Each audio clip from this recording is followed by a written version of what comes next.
What is going on, everybody, and welcome back to another intense NECC matchup here tonight between and Midland, excuse me, a team that we are, I believe, a little bit familiar with coming out of last week.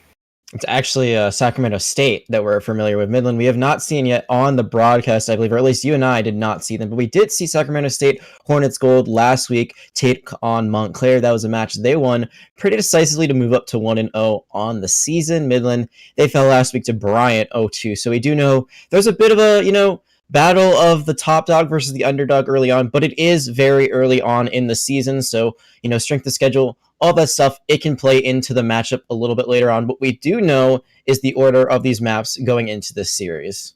Yeah, the order of the map's going to be coming out, and I'd love to say a little surprise, no Icebox, but apparently Icebox was played earlier tonight, so apparently that's something to watch out for, a couple of these teams playing the Icebox, so that's definitely something. But moving in, our first map, I believe, is going to be Bind, our next map, I believe, is Haven, and then our third map, I think, was Split. Bind for sure is the first one, I believe Sen is the second one, and then Split is the third one, so I don't think we'll be seeing Haven tonight.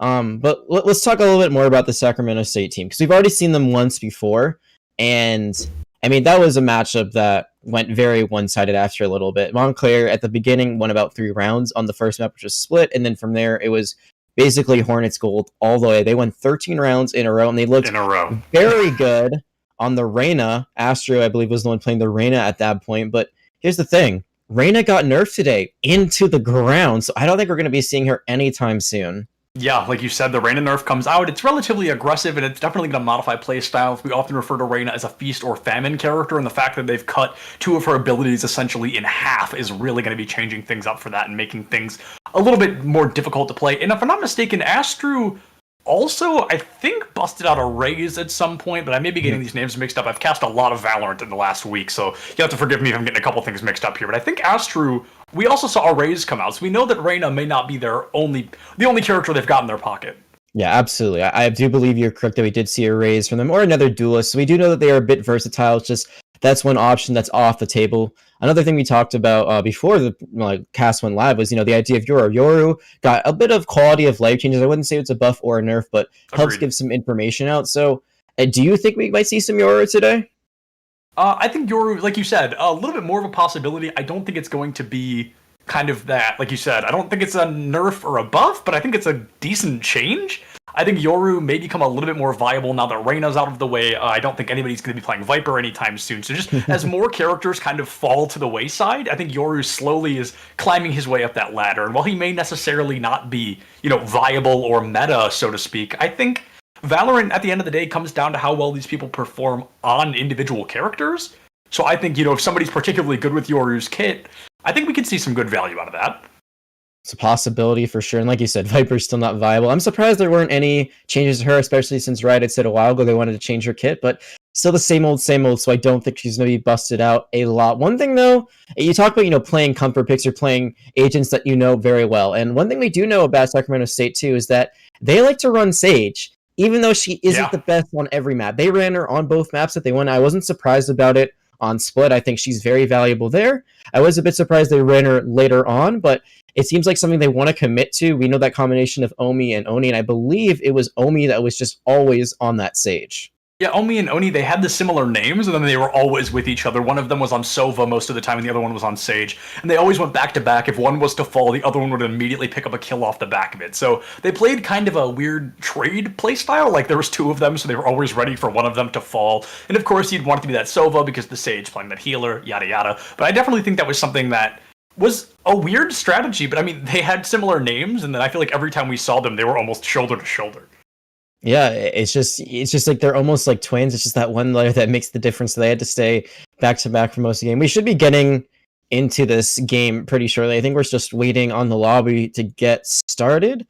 Hopefully we'll get back into this game soon. But if you're Midland University coming into this, there isn't a VOD on you, so you kind of have that advantage if you can watch what Sacramento State did last time. A split is in the map pool, but it's not going to be played unless it's a tiebreaker, so you don't have that exact idea of what they'll run. But, if you're Midland and you're coming into this 0-1, does that have any sort of effect on, your mindset coming into a second week of games? Yeah, I think, like you said, Sacramento, they have that VOD online, but to watch that VOD is Midland. I mean, last week was nothing short of a massacre. One of the games, like you said, 13-3, they win 13 rounds in a row. I mean, that's definitely something terrifying to be going up against. Midland, they can come out, they can maybe get a little bit more aggressive than normal, and maybe they can predict, like you said, maybe they can learn some of what Sacramento's already been doing and put the pressure on to stall those plays for as long as possible. But I mean, if I were to watch a VOD against a team I was going up against and they go 13 rounds without dropping a single one, I'd be pretty spooked going into that. Yep, I think there's a bit to consider there, but we'll see what happens. It is going to be bind, and it's my favorite personal part of the game, at least at the very beginning. It is going to be the agent select, and already I'm seeing what could be up. No, it's just a bait. You see the Euro for like I saw 5 it for seconds? a second. I was so saw it excited. for a second. No, I agree. I was waiting for the Yoru to come out there, and I was like, I can't wait. And it looks like we might see Noro on the Yoru. That's going to be a tongue twister. Don't play Viper. Don't you dare. Don't you dare. But all right, we're going to take a look over here on the side of Sacramento, I believe, who's on the right. Yeah, it's going to be Hayes on the Cypher. We've got What on the Killjoy. Now, that Cypher's not locked in yet, but we talk about the Cypher versus Killjoy all the time. Killjoy a little bit better on the offense and the defense, more particularly the offense. And Cypher really gets to shine on that defense, but you've got to make it through the game with him in an uncomfortable state. So picking the Cypher definitely going to be weird. And so far, we're not seeing any huge picks. We're seeing some pretty familiar faces here in the competitive Valorant scene. So I mean, nothing groundbreaking quite yet. Yeah, I mean, the biggest differences are that Killjoy versus Cypher. You've already talked about it enough. I don't think we need to go into it anymore. And I think the other thing is the Sage, again, coming out from Omi, so that's something that we talked about, predicted, and here it is coming into fruition. Shiloh is actually going to lock in the Omen. It looks like they were hovering over the Brimstone for a little bit that Oni's been running, and Oni was very deadly on that Brimstone. I think he was playing Brimstone and Sova last time, if I remember correctly. So those are the biggest differences. I mean, there's actually a few differences in this matchup, but the duelists are the same, and I think that's about what we expected. We were talking about it's basically a rotation between Raze, Phoenix, and Jet right now, so that's not a surprise at all. But I mean, there's a lot of information you can get off of Sova with Scout, but on the other side, I mean, Sage is healing. That can be like life or death situation. If you're able to get that heal orb into someone, that can change everything in a round. So it's going to be interesting to see how these two different playstyles work out. Yeah, absolutely. And I think it's going to be interesting because we talked about it already, that Sage coming out. Not something you see really at all unless it's this team, unless it's Sacramento here. Yeah, especially not on bind. So to see the Sage come out, I think you could see some great utilization of walls. But that's more of a defense thing than an offense thing. So I think the Sage coming out is really going to have to fall into that healer slot and just try their best to keep the team alive. The Gates, you know, this is round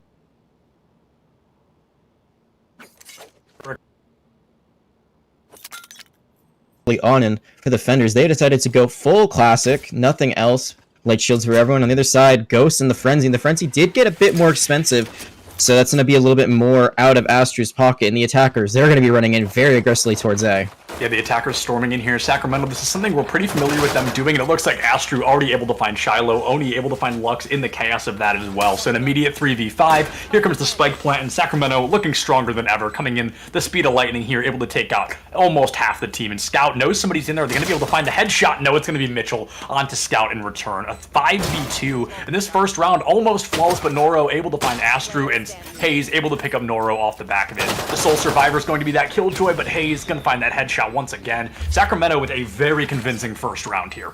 And I think a big part of it is the fact that they decided to buy better weapons. Obviously, now the Frenzy a bit more expensive, but it's only 100 more credits, so it's not too much of a commitment. It's really strong right now, so why not? That and the Ghost, I would say, are the best sidearms in the game besides the Sheriff, but you don't want to use all 800 of your credits in the first round, so now Sacramento State gonna be able to buy, and they're gonna go for full armor and Spectres. That's a lot of ammo. That's a lot of armor. You usually don't expect that. Usually it's a light armor buy instead, and now it looks like after going to A, they want to go to B.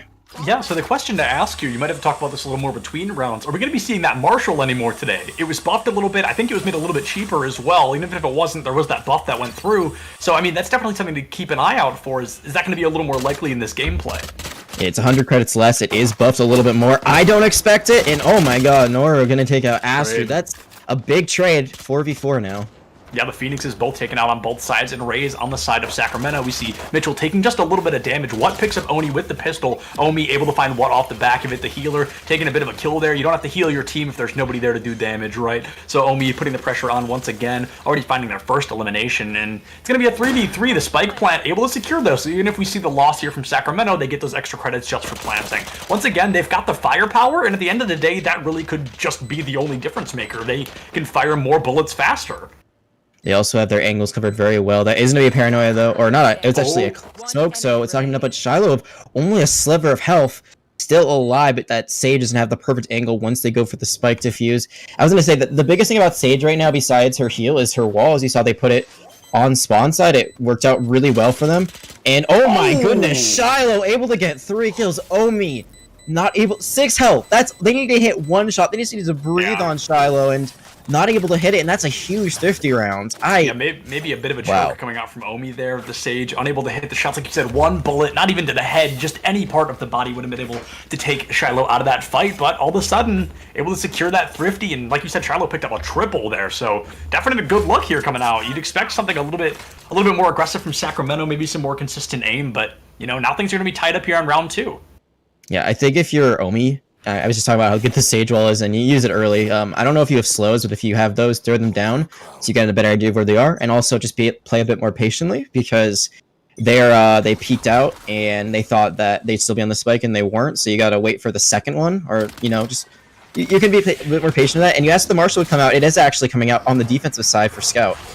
Yeah, we're going to see Scout with the Marshal, like you said, so definitely an unusual pick, not something that you really would have seen until today with that buff and that price decrease coming out. It can definitely get the job done, though, as long as Scout's hitting their shots. I mean, the Marshal does a pretty penny of damage there. It's going to be a 5v5. Everybody's going to play that slow, patient game until at least one elimination comes through. The attackers, Sacramento, we saw their biggest success was when they just stormed in guns blazing. Now they're going to play a little bit more patient. Hayes able to use the shorty, finds Shiloh, but Noro able to pick up Oni off the back of it. Mitchell finds Lux. Noro now putting the pressure onto this Rays, able to pick up Mitchell there, so it's going to be a 3v3, 3v2, as Noro picks up a double, in the mix-up there. 3v2 and the Cypher on the side of Sacramento. Hayes is really down a notch of damage here. Sage, the spike carrier, still full health, but the plant seemingly more and more impossible unless they can pick up at least 1 more kill here.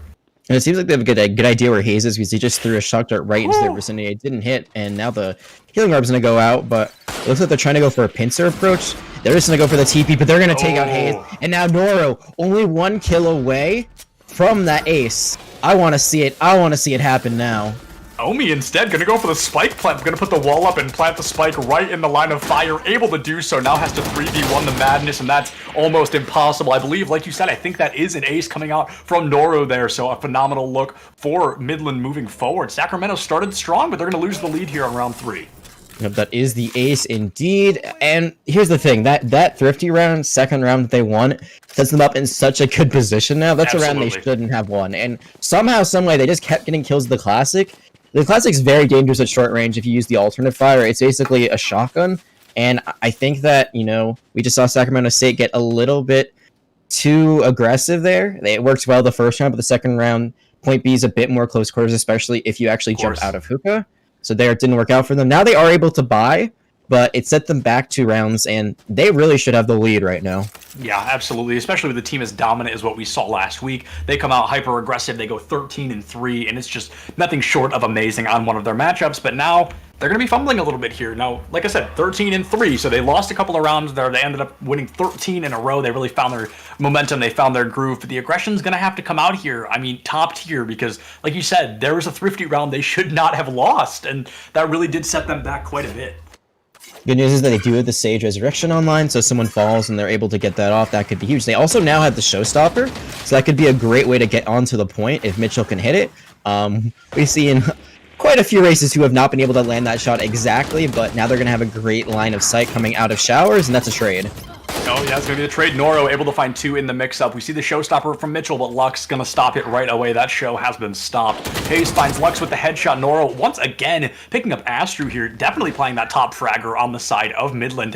10 eliminations, most in lobby right now, and Hayes able to find a double kill. It's going to be a 1-1. They're both pretty low, but Noro on that Phoenix doing a great job so far and can heal themselves. Yeah, I'm surprised they haven't gone for their hot hands yet, but Gonna keep it for now. There's gonna be the Cyber cyber cage. We're gonna be running into each other.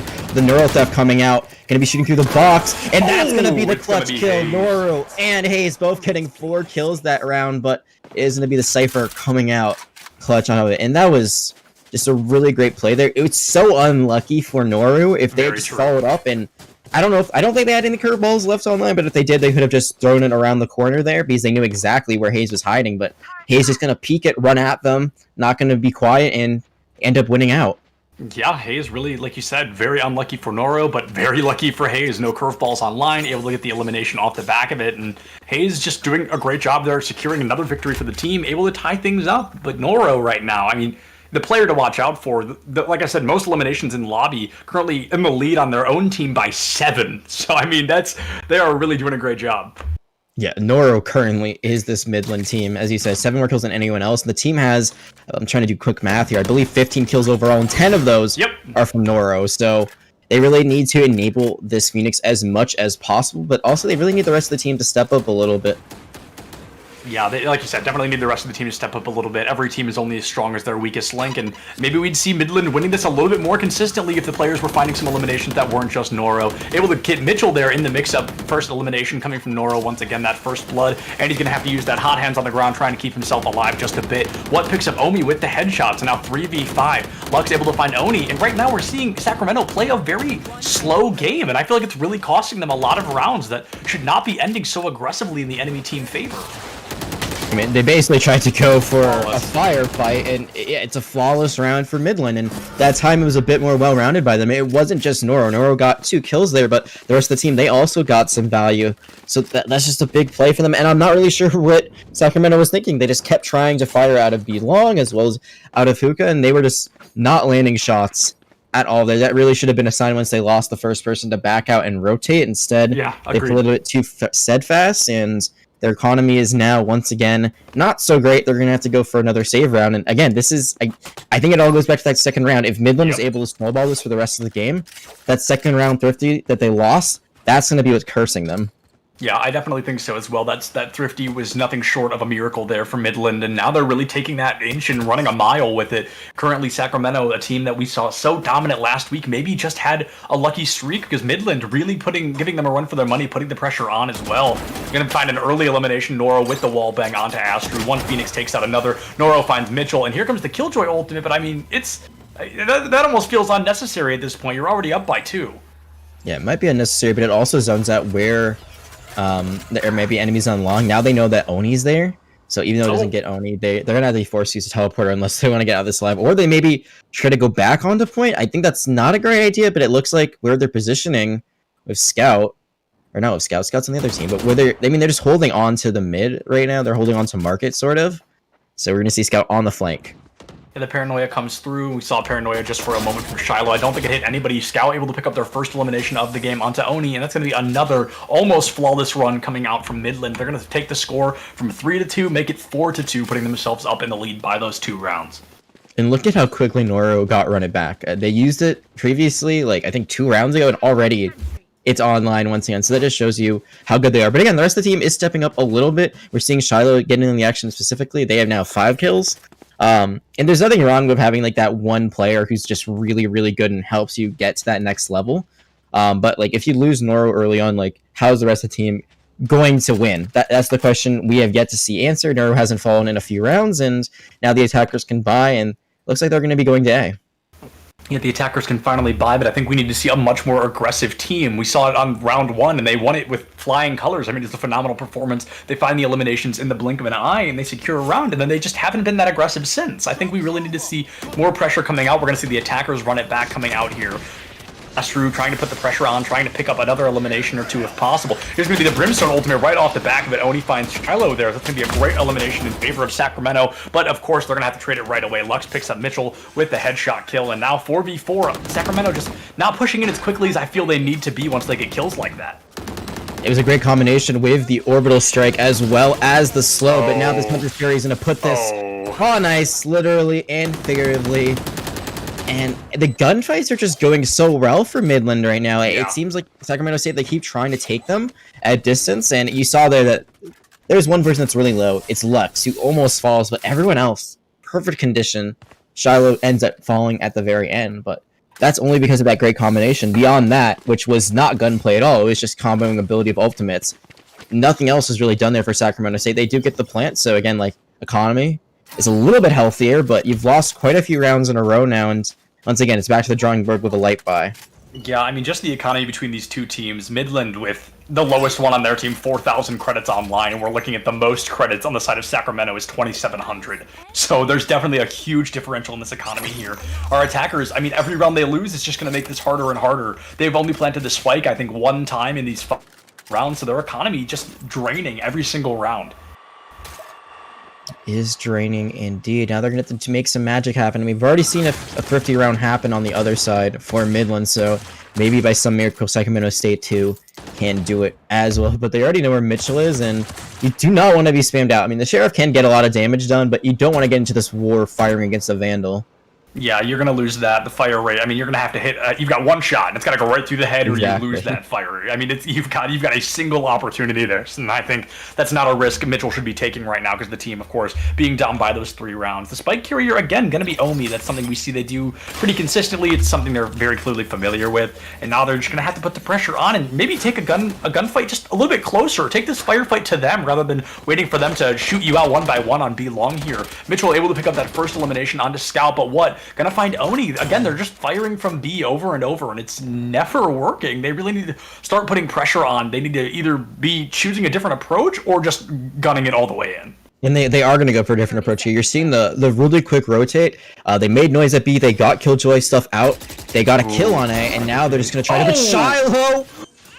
Shiloh ends it. Shiloh ends the approach. The showstopper from Lux going to be stopped. I think it came out for a brief moment. Going to be a 2v3 in favor of Midland. Of course, Noro finds Mitchell. Omi finds Shiloh, and there is a world where this is winnable, but with 10 seconds left on the clock, I don't think it's the world that we're going to be living in. The pressure has to come out right here, right now. What picks up Omi, and that's going to be a 6th round win here for Midland. Sacramento, definitely not the team we saw last week.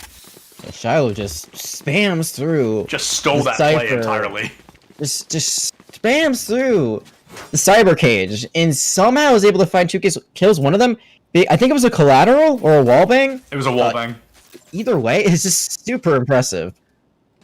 It was actually insane. And the play there from Shiloh really set them up. I mean, it was a great rotation too. That's what we needed to see from Sacramento State. They were just a bit too slow and they didn't go for the plant right away. You saw where their stage got cut out. Omi was not anywhere near the place to actually plant the spike, even though it was a 1v2 and they had resurrection. Stuff like that, bad rotations, that's what costs you. And there, it's going to cost them another round, and now Scout has the operator.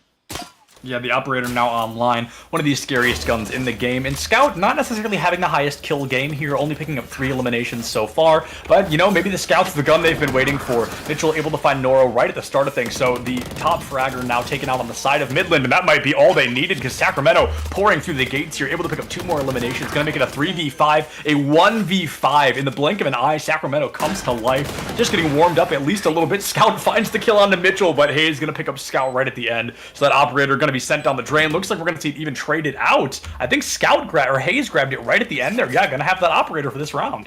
That's a gun they'll take any day of the week for free. Absolutely. So great round by them. I mean, the economy is still pretty good, at least for Noru. Actually, I look at the players on the side of Midland, and besides what, everyone else is kind of hurting right now. So despite the fact that they've been winning, you can just tell like how much it is on Noru's back right now because of how much money, and they're gonna have to buy for their teammates to try to keep the rest of their players healthy. So because of that round win, now there is a world where somehow, some way, Sacramento State goes into the swap tied, and now that they have this operator, they can just do like that, 1 shot, 1 kill.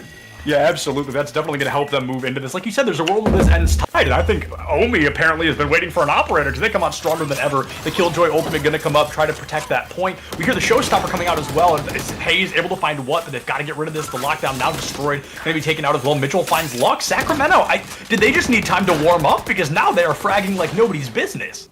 I think they're doing the same thing they did the first one. They're finally playing aggressive. They played very scared for a few rounds in a row, and on some rounds you kind of have to do that just because you don't have the eco you need, and you can't really engage with like inferior weapons. But now they've kind of gotten their groove back, and still haven't used that resurrection, so that is something that will be online for the future. But just the way they ran onto that point and took it over, it's going to be impossible right now for Midland to win this round. At best, they're just looking for trades. Yeah, absolutely. I mean, Sacramento, they're so weird. They lose at the beginning, and then they just start steamrolling. It's like they flip a switch, and all of a sudden, they just come to life, unlike any other team that we've seen. This spike, 100% going to be coming through here. We see some pretty kill-hungry players on the side. Mitchell finds the kill onto Scout, but Shiloh does find that trade at the end of the day. Mitchell not really giving up any really important weapon there. They didn't have an operator or an Odin or anything, but they're definitely going to maybe regret that kill coming through because it's, of course, going to help the defenders just a little bit. Just a little bit. Both teams can still buy for the most part. It might actually be Lux not on the side Lux of Midland. And Scout looking pretty low there, but yeah, Scout barely able to buy here, but I think they might actually been bought for, and actually everyone able to buy, so everyone gets out of that scot-free for the time being. Noro being at 700 credits makes me think they were definitely bought for. You're basically the sugar daddy of your team at that point. You're just buying for everyone else, and that's because, I mean, you're 16-5-1. That's still 6 more kills than anyone else in the lobby. But it just shows you, like, when they start losing rounds, you can't just rely on Noro to be able to buy everyone and keep them in it. Yeah, like you said, Noro only has so much money there in that credit bank, and like you said, does a phenomenal job. 6 more eliminations than anybody else in lobby, but still losing those last 2 rounds. It shows you how much they really popped off in those first 10. Absolutely, but now that the tables have kind of turned a little bit, the resurrection is the only ultimate online, so even if the attackers lose someone early, that's still so clutch for them. And if they just lose someone, like if someone dies, they could just use it for econ. I don't think, this deep before the swap they would do that, but of course it is a possibility. So there's a lot of opportunity right now for Sacramento. They are playing this a bit slower though than last round, and right now it looks like they're mostly going towards B. We'll see if Mitchell rotates as well. I was thinking they might try to clear out A on their own, but no, that is going to be the full rotation towards B. So they really need to make sure that Omi gets set up in a place where they can frag out with the operator, because that has been what's really enabled them so far. Yeah, absolutely. And we see Sacramento, when they push slow like this, these are usually the rounds they end up losing. So they're really going to have to kick it into high gear, because as we see in the minimap there, the rest of Midland, they are rotating back to B. So they need to pick up at least 1 elimination before that team gets here. But the pressure going to be coming out. Blink and you miss it. What picks up Omi? Hayes able to find What's. That's going to be an immediate trade there. A 4v4, 3v4, and 3v3 in favor of neither team. Scout able to find Oni, but Oni picks up Lux. It's going to be a 2v1. Scout now fragging just a little bit here, able to get these eliminations. And Mitchell, I mean, 6 seconds, this is all but impossible. Probably going for the save, able to find Noro, but the round definitely going to end in favor of our defenders here. The question is, can Mitchell get the last exit frag? I do not think so. Like how far apart they are. So yeah, I mean, you won't get the draw, but you're bringing it at least a bit closer. Even with all those trades, I think that for the most part, maybe, yeah, besides Lux, everyone can get an AR. They're going to have to settle for the Guardian, which is still a pretty good gun if you can hit your shots, so no harm, no foul there. And that resurrection, like, I keep talking about how important it is, but the time they needed, Omi's dead. Omi had the spike and just jumped straight out to the point and got taken out immediately. If you're going to be running the op, you cannot be the one planning, and especially if you're the Sage. You got to be staying as far back as possible. Yeah, not only as the operator or the controller of the operator, if you will, you should be playing in the back line, but as a Sage, you should also be playing in the back line. So that was almost 2 reasons that Sage shouldn't have been so far forward. But of course, at the end of the day, everybody wants to find their kill, find their glory, and that just was not the time for Omi there. Now, Sacramento, they're going to be going into halftime here. They're going to be down 3. Going in 7-5, a score that we're very familiar with for other reasons, but they definitely coming into this halftime, they're going to want these scores to obviously be as close as possible. Playing that defense, that slow attack. Scout already finding Astru. Omi gets the resurrection, but might have to give their own life to do it. No, finds Lux with the headshot. Shiloh again, gonna stop this offense in its tracks. Picks up a double kill. Back to back there. 4v3. This could still be winnable for Sacramento, but they're gonna have to give us quite the play. And like, they should be down a lot more, honestly. Lux just not hitting the shots there. Like I said, you can't really spray and pray with a gun like the Guardian. So an unfortunate misplay there. I'm surprised that Sacramento State is still roaming around A.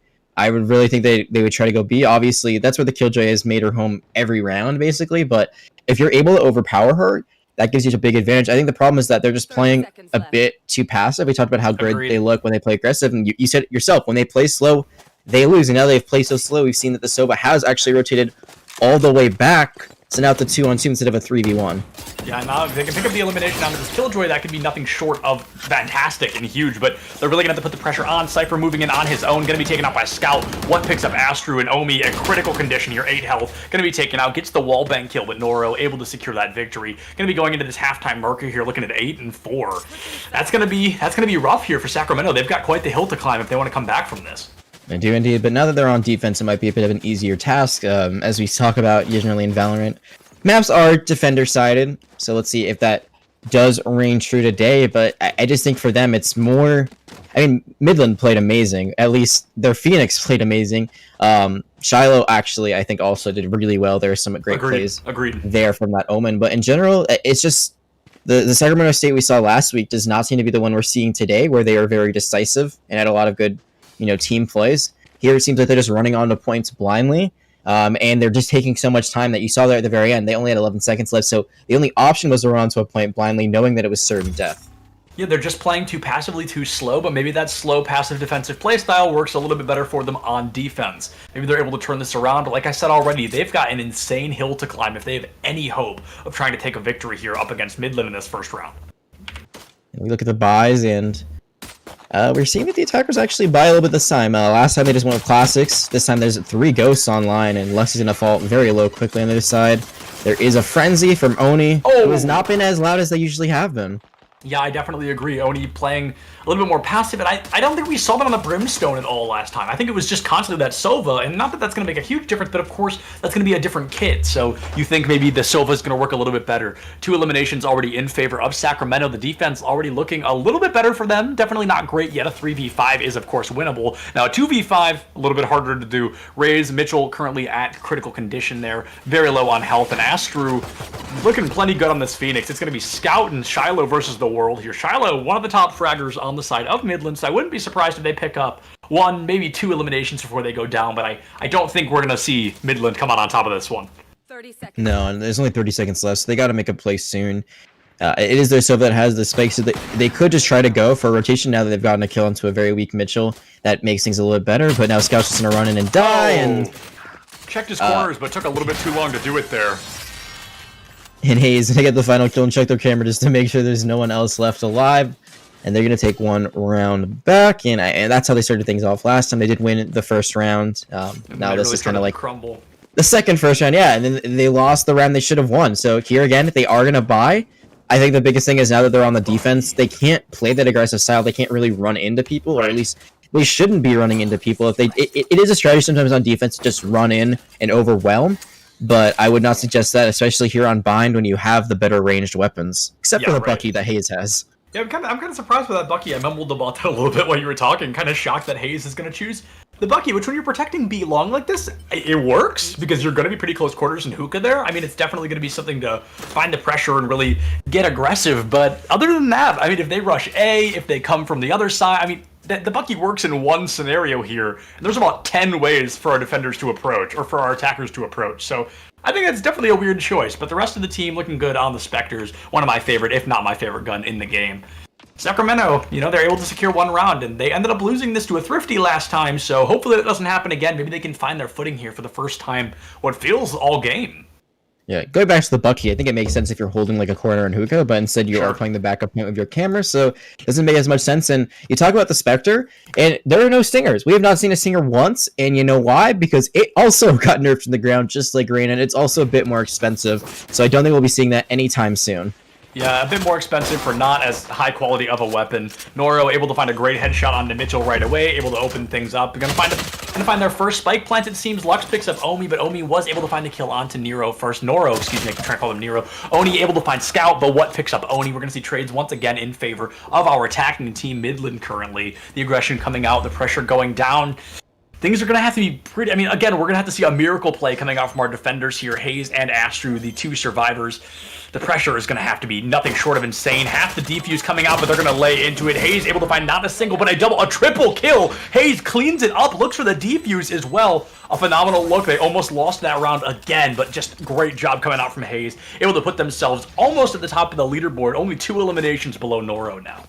And you see what happened there was that even though they were up, they weren't able to secure the guns from the kills they had. Yep. So there were 2 classics still online. I think it was only Noru who had a Spectre at that point. So even though they were able to get the spike point, they weren't able to get the superior firepower, which is a big part of why they ended up losing that round. So if they had maybe canvassed the point, tried to find those guns ahead of time before just going for the immediate spike plant, because they cleared out and they had time, but didn't play patient enough, so it cost them dearly. And Sacramento State, they're starting to mount a comeback.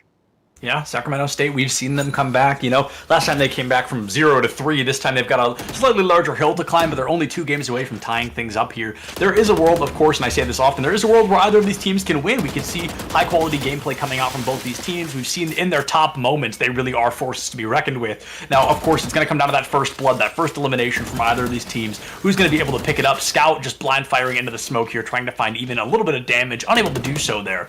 Scout kind of very hit or miss on several of these rounds. We started off, I think, the first 5 or 6 rounds not finding a single elimination, but then all of a sudden able to find 2-3 eliminations per round. A very slow defense coming out once again, and this is something that I feel hasn't really worked for either team. Astro able to find what with the headshot, putting the pressure on our defenders, or excuse me, on our attackers, even stronger. Midland, they really seem like a team where if they lose the first player, if they lose a player first, they end up losing that round. So we're gonna have to see some top frags coming out once again from Noro. And they're going to have to do something. They're going to go really hard right now on to B. They're going to use a lot of utility, the paint shifts as well as the curveball, but haven't been able to find out this cipher yet. But there is a trace, and now it's a 4v4, and they know there's one around the corner. Yeah, 4v3 here in favor of this team, and see Noro able to get rid of the run it back, but now he knows that Phoenix right around the corner. I think, no, maybe he doesn't. Okay, I thought he was going to go for it. Shiloh going for that spike plant as well. Omi picks up Scout. We're going to see the hot hands just trying to keep Noro alive here, putting the pressure on Shiloh, able to find Oni. 2v3 in favor of Sacramento. A flash comes through onto Noro, can't react fast enough. Astro with their 3rd kill of the game there, able to find a lot of eliminations. Another defuse comes out from Sacramento. That's going to be great. Like you said, they are on the up and up. Things are turning in their favor.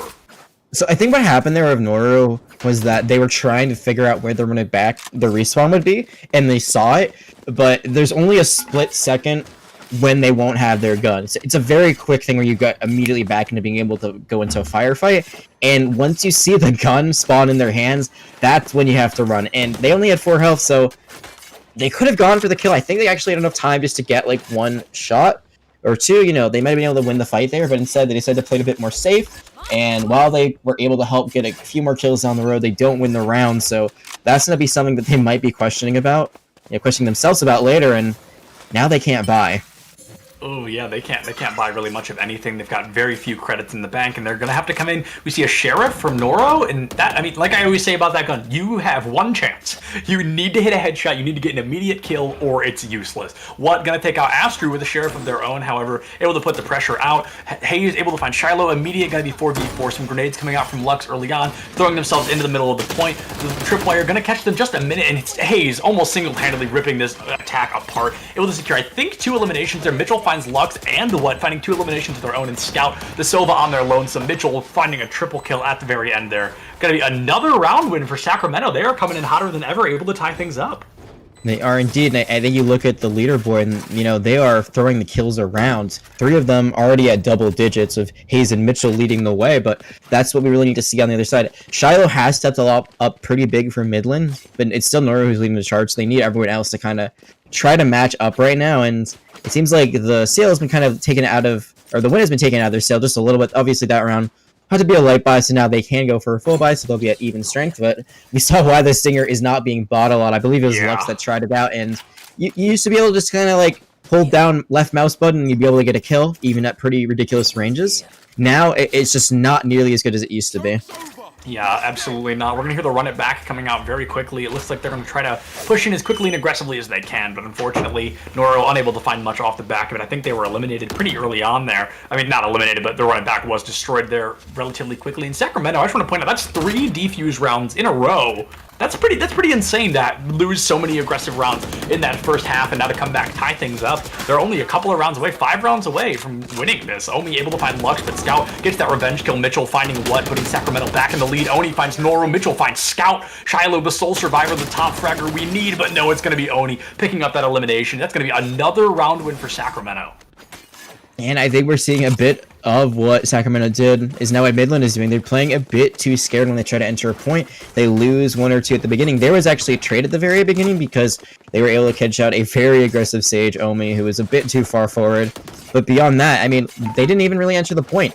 They never really touched it. They were playing a mid and showers, and just the angles that were being held from Sacramento State 2 were very, very good.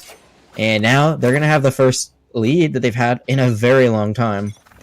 Yeah, like you said, the first lead they've had in a very long time, if not almost all game. They won the first round. That was the last time they had a lead, I think, other than right now. So the pressure coming out. Lux putting that bomb buddy down early on, trying to find a little bit of value, seeing if anybody's hiding in hookah, as they very often love to do. Mitchell, however, gonna frag in the back line. We're watching the wrong rays at the moment because Mitchell able to secure a double kill there. Gonna be flanking up and able to find not 1, not 2, but 3 kills onto Lux as well. Astru finds what to the ace off the table, but a wall bang onto Shiloh. That is a flawless round coming out from Sacramento. They are back in full swing. We almost saw our second ace of the series there. Mitchell has now surpassed Hayes as the top fragger, not only on the team, but in the lobby. Mitchell getting 3 there, and Azure says, you know what, I'm not going to let you have all the fun here. So again, like, it's like the individual accomplishment versus the team accomplishment. Right now, you're finally bringing things back, and it's when it matters most. This game has been turned on its head, and now they're only 3 rounds away from winning the first map. Yeah, I mean, they really come down from the depths once again. Seems to be Sacramento's favorite hobby is starting to lose, starting to look a little rough, and then coming back in full swing, putting the pressure on. And right now, that's what he's doing again. Mitchell, it looks like pushing in very aggressively with Omi. They're going to wall off bathroom, and that's, showers is definitely somewhere to...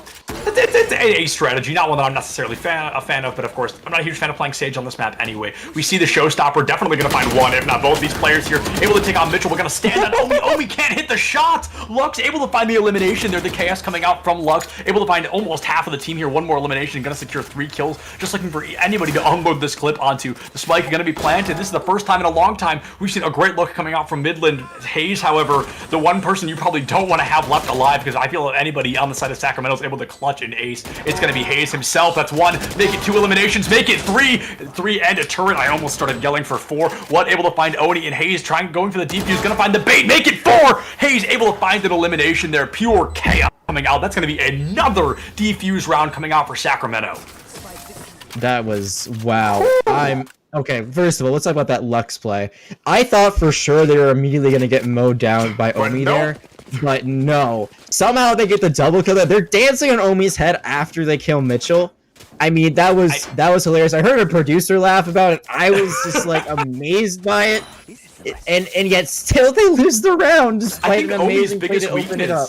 I think Omi's biggest weakness is simply being caught off guard. That's the second time we've seen them win or lose a firefight that was basically handed to them. So maybe they're a little bit more of a passive player. They take the kills they're sure of, but when you run right into them face first, that is really when Omi seems to crumble a little bit. What now? Trying to find the early elimination, but Mitchell gonna find the kill onto What instead. Gonna secure another round here very early on. Gonna put in favor of Sacramento.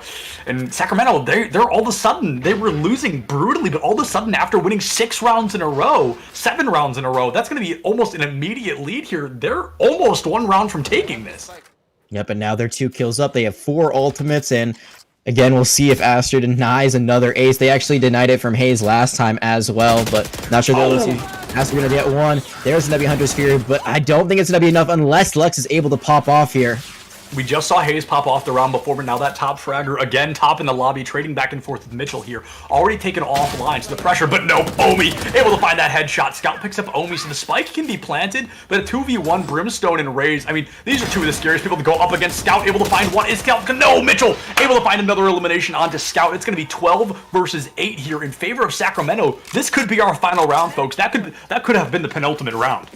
It could have been, and I was really worried there for a second. We have not seen many of those showstoppers land, and Mitchell not going to find one there, but that's great communication. Oni does trade their life, and it says, you know, behind you, something like that probably. I'm just imagining what their comms are like, and immediately Mitchell fires it, is able to win the firefight, and like you said, 1 round away, and now Omi's decided, you know what, I'm not even going to bother with firefights, I'm just going to spam away with this. Oni got 1 kill, wasn't able to find a second one, but if you're gonna play the stage, why not, right? Just why not? You might as well. The Odin, my favorite gun. Everyone knows my favorite gun in the game, and if you can't tell, absolute sarcasm. I can't stand the gun. I'm a huge fan of the Spectre. That's actually my favorite weapon, but the Odin is nothing short of a nightmare to go up against. And I think that maybe it'll work out. You know, if you're not hitting your shots super consistently, you've only got to hit a couple with the Odin before an enemy really goes down. Astru now able to secure 2 eliminations very early on. 3v5, of course, in favor. Going to use both the Firewall and the Hot Hands to heal up here, trying to get to that full health. Noro able to find the headshot onto Omi, so that Odin taken out of the fight. Mitchell, however, picks up Noro off the back of it. Scout and Shiloh, the sole survivors here.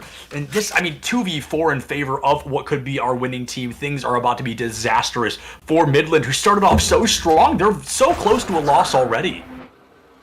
They are, and now they're going to use the Omen Teleport as well as the Owl Drone, but I'm not sure if they're going to be able to find enough. They're on attack, the drone's going to be taken out. There's still a Neural Theft, so if they get one more kill, the Cypher can use the ult, and they still have the Brimstone Orbital Strike, so, yep, there's the Orbital Strike. That's probably going to lock things up, and yep, there it is. It is, wow.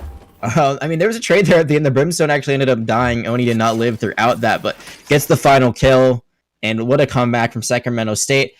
I shouldn't say that I'm surprised at all based on their performance last week. I think we expected them to come a little bit hotter out of the gate, but I said it at halftime that Bind is a defensive-sided map, and look what happens once they switch to defense. Yeah, and that's clearly what they were waiting for. They all of a sudden come back to life. The defense comes out stronger than ever. They're able to secure a phenomenal victory. In Midland, they have the potential, clearly. I also think they're a defense-based team because that's really when they started to shine on their offense. They fall apart just a little bit, but of course, Bind is a weird map. Every map has its advantages and disadvantages, and like you said, Bind, a defense-based map. So especially if Midland was if they were bad at offense, and this is a defensive-based map, I mean, that's 2 against them, so possibly just not the best luck they had. Yeah, and this was Sacramento State 2's map choice. They did want to play on Bind first, so now that they have that out of the way, if you're Midland, you're thinking, like, we kept it close. It's only a 5-round differential, and we had the lead for a good while, so we're going into our own choice, which is going to be Ascent, but they're actually going to start an attack for that, so that might be a bit of a disadvantage. You know, you always talk about, like, is it more important to choose the map versus which side you start on? They're already down 1 in the series. Sure, they are going to be where they feel most comfortable, but they're going to be starting off an attack where they seem to struggle a bit more than their defense. So it's going to be interesting to see how that plays out. And I think the biggest thing is Noru. I mean, Noru has, I believe, 7 more kills than everyone else on the team. Meanwhile, on the other side of Sacramento State 2, they have 2 players that are both in 20 kills each, about 25, 23. So that's a very little difference there. I think we saw this last week, actually, the team that Sacramento State played, Montclair, where they had a Reina player, whose name I'm not remembering right now, but I'll remember it after the break eventually. But it was like they lived and died by how well that Reina did when they were doing well. The team did well. And it's the same thing here with Noro. Noro, an excellent player, but you cannot be the only person who's popping off on your team. You have to have someone who's a little bit under you and helping you as well. Yeah, no, I could not agree more. Every team, as I always say, as strong as the weakest link. And Noro may be the strongest, but of course, somebody else has got to be that weakest. The rest of these teammates have to be playing up to par with their best player. And we're going to see these best players coming back in just a little bit after this break. If you're just now joining us, you are, of course, watching the NECC Valorant second week, and this is going to be a little reminder. Drink some water, check your posture. I think we're all probably slouching, myself included. But give that a look, guys, just before we go to this break. We'll see you guys in just a couple of minutes. Valorant, I mean, there is so much left to be played tonight. Don't miss out on it.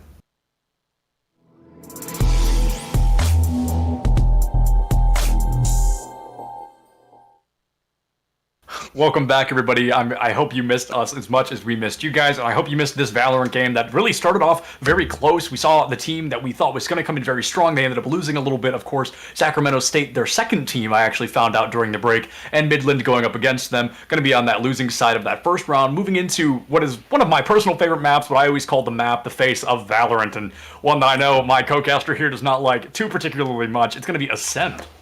It's not that I dislike Ascent. I think it's a very good map. It's just I've seen it so much. I feel like it is kind of the standard map you see in best of ones in Valorant right now.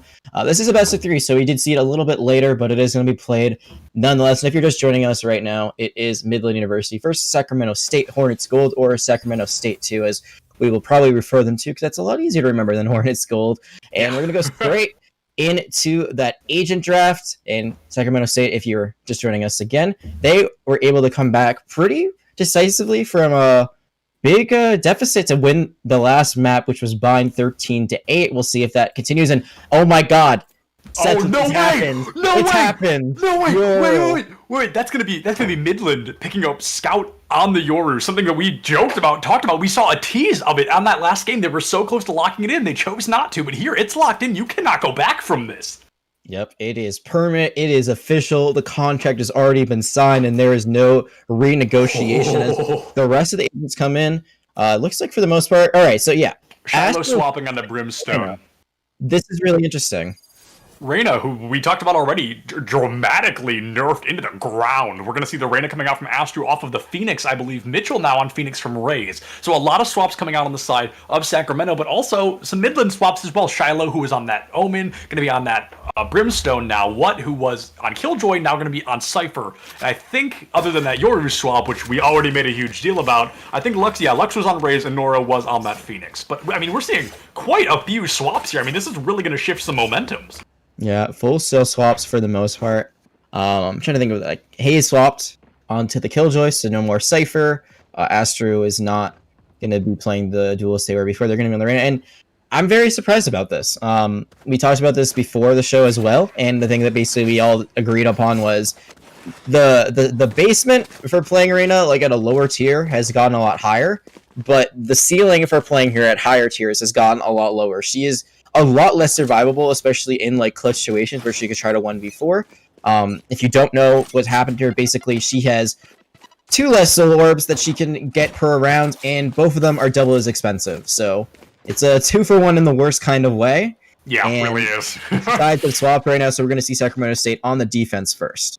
Sacramento on the defense, which we saw is really how they secured themselves that victory on Bind just a couple of minutes ago. There's a lot of swaps coming out here, so I think we're going to see some serious momentum changes. We see Arrays there. Lux going to be using that aggression very early on. One of their grenades getting themselves in the high ground. And Mitchell trying to play this corner, but it's going to be a 2v1 here. A Cypher and Yoru versus a Phoenix. Oh, and Scout going to be able to secure that first blood there. On the Yoru, already working out so much better. Noro able to find Astru as well, and Astru picks up Lux with the headshot. A 3v4, make it a 3v3 as Hayes is able to secure another elimination there. The Spike carrier that's going to be what right now carrying the Spike, they are in critical conditions. That Spike could fall at any possible moment, and that would really put a gear in the plans of our attacking team.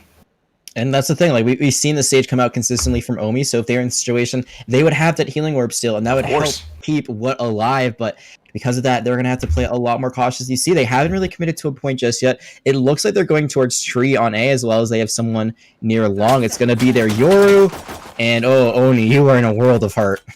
Yeah, really, indeed, in a world of hurt. Going to be a critical condition. Can be healed up a little bit by Omi, I believe. They've got some cooldowns online there. The pressure going to be nothing short of hyper-aggressive now. And Scout going to be able to... I mean, you knew Oni was there, stuck in hell. You're going to be able to find that elimination. Omi picks up one, so it's going to be that 2-2. And, I mean, they're both... I mean, everybody's almost full health. Both these teams have 2 players, a Killjoy and a Sage up against... Okay, a Sage up against a Brimstone and a Yoru. The aggression has to come out, and it has to be nothing short of flawless. We're going to see a great floor coming out there, able to freeze things up a little bit. One elimination from Omi, the wallbang onto Scout, but the Spike already planted. Shiloh finds Omi. That's going to be a secured round already for Midland.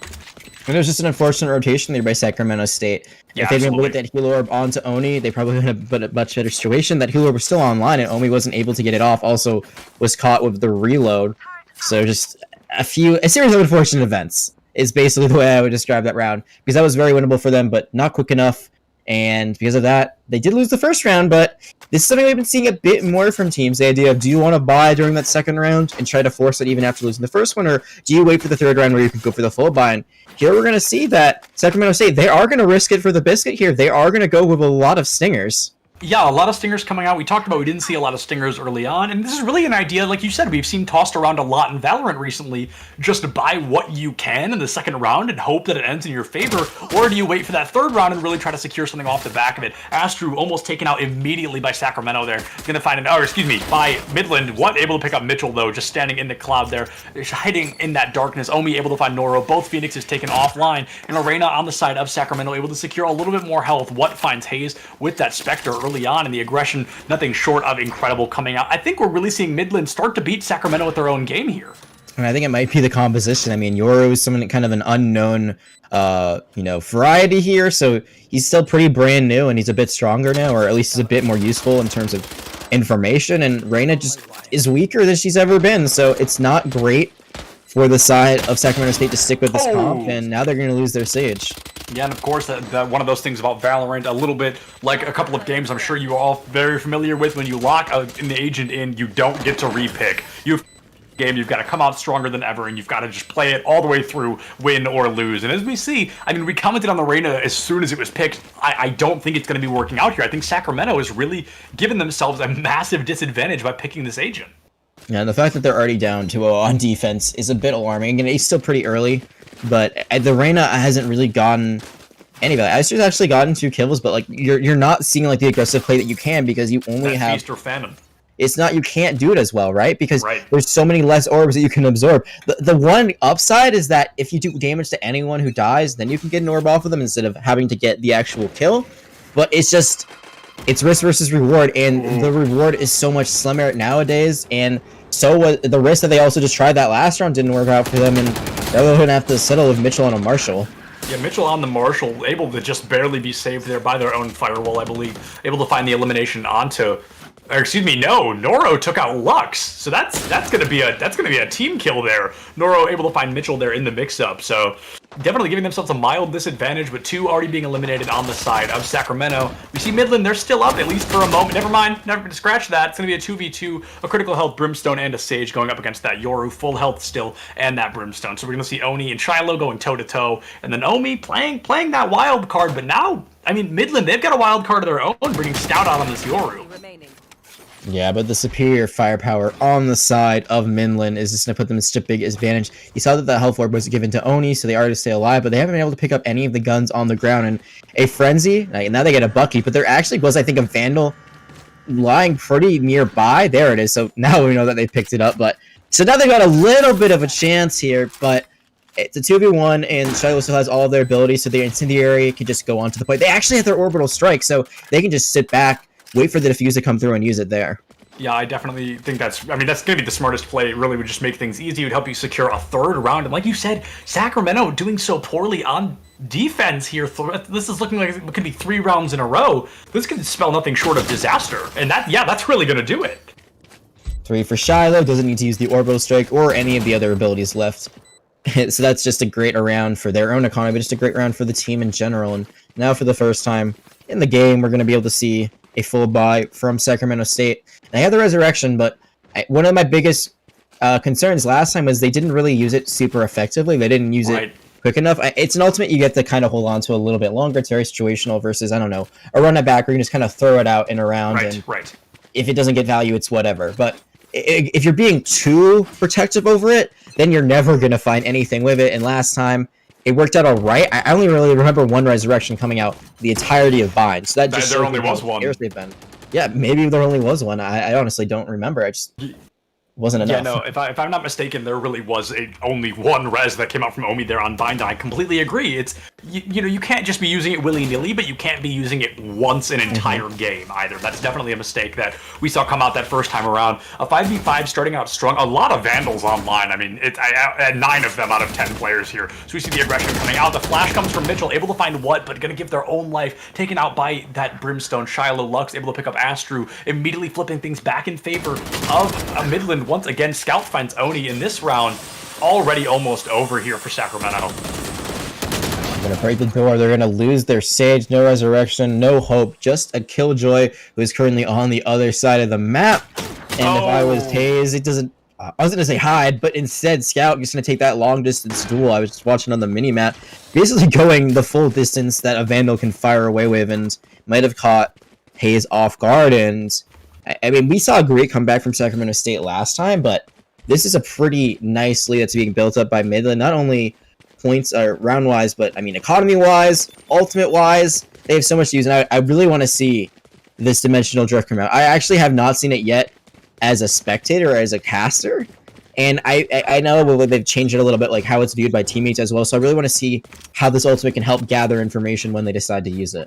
Yeah, no, I definitely think that's something to watch out for as well. We're going to see the run it back come out from Noro right away, able to get a little bit of information, but not going to be able to secure any eliminations off the back of it quite yet. Taking a little bit of extra damage, but things not looking exactly bleak. Scout, I mean, I just want to talk about them really fast during this team fight. On the first game there on Bind, they really didn't do much. We didn't see a lot of high value coming out. They got some kills, but really weren't making a name for themselves. They weren't being that top fragger, but currently the top fragger in the lobby with 8 eliminations and nothing short of just great gameplay so far. But Oni with the Sheriff, however, able to turn things around. I honestly give this round pretty much right now to Scout and Shiloh because they really are the last two to be alive on this team time and time again. But Omi committing that resurrection very early on, much earlier than we saw last time, bringing Astru back to life, which is an unconventional pick because, you know, Reyna is kind of not great right now, but they're going to go for it. They're going to take the risk. Orbital Strike coming out now. Oni able to find Scout. It's going to be a 3v1, a 1v1 as Shiloh picks up not a single, but a double kill. Astru able to find that elimination onto Shiloh as well. I'm really not sure they're going to be able to get the defuse off in time. If they are, it's going to be a close one. The timer really ticking away, and it's going to be, what, 2.66 seconds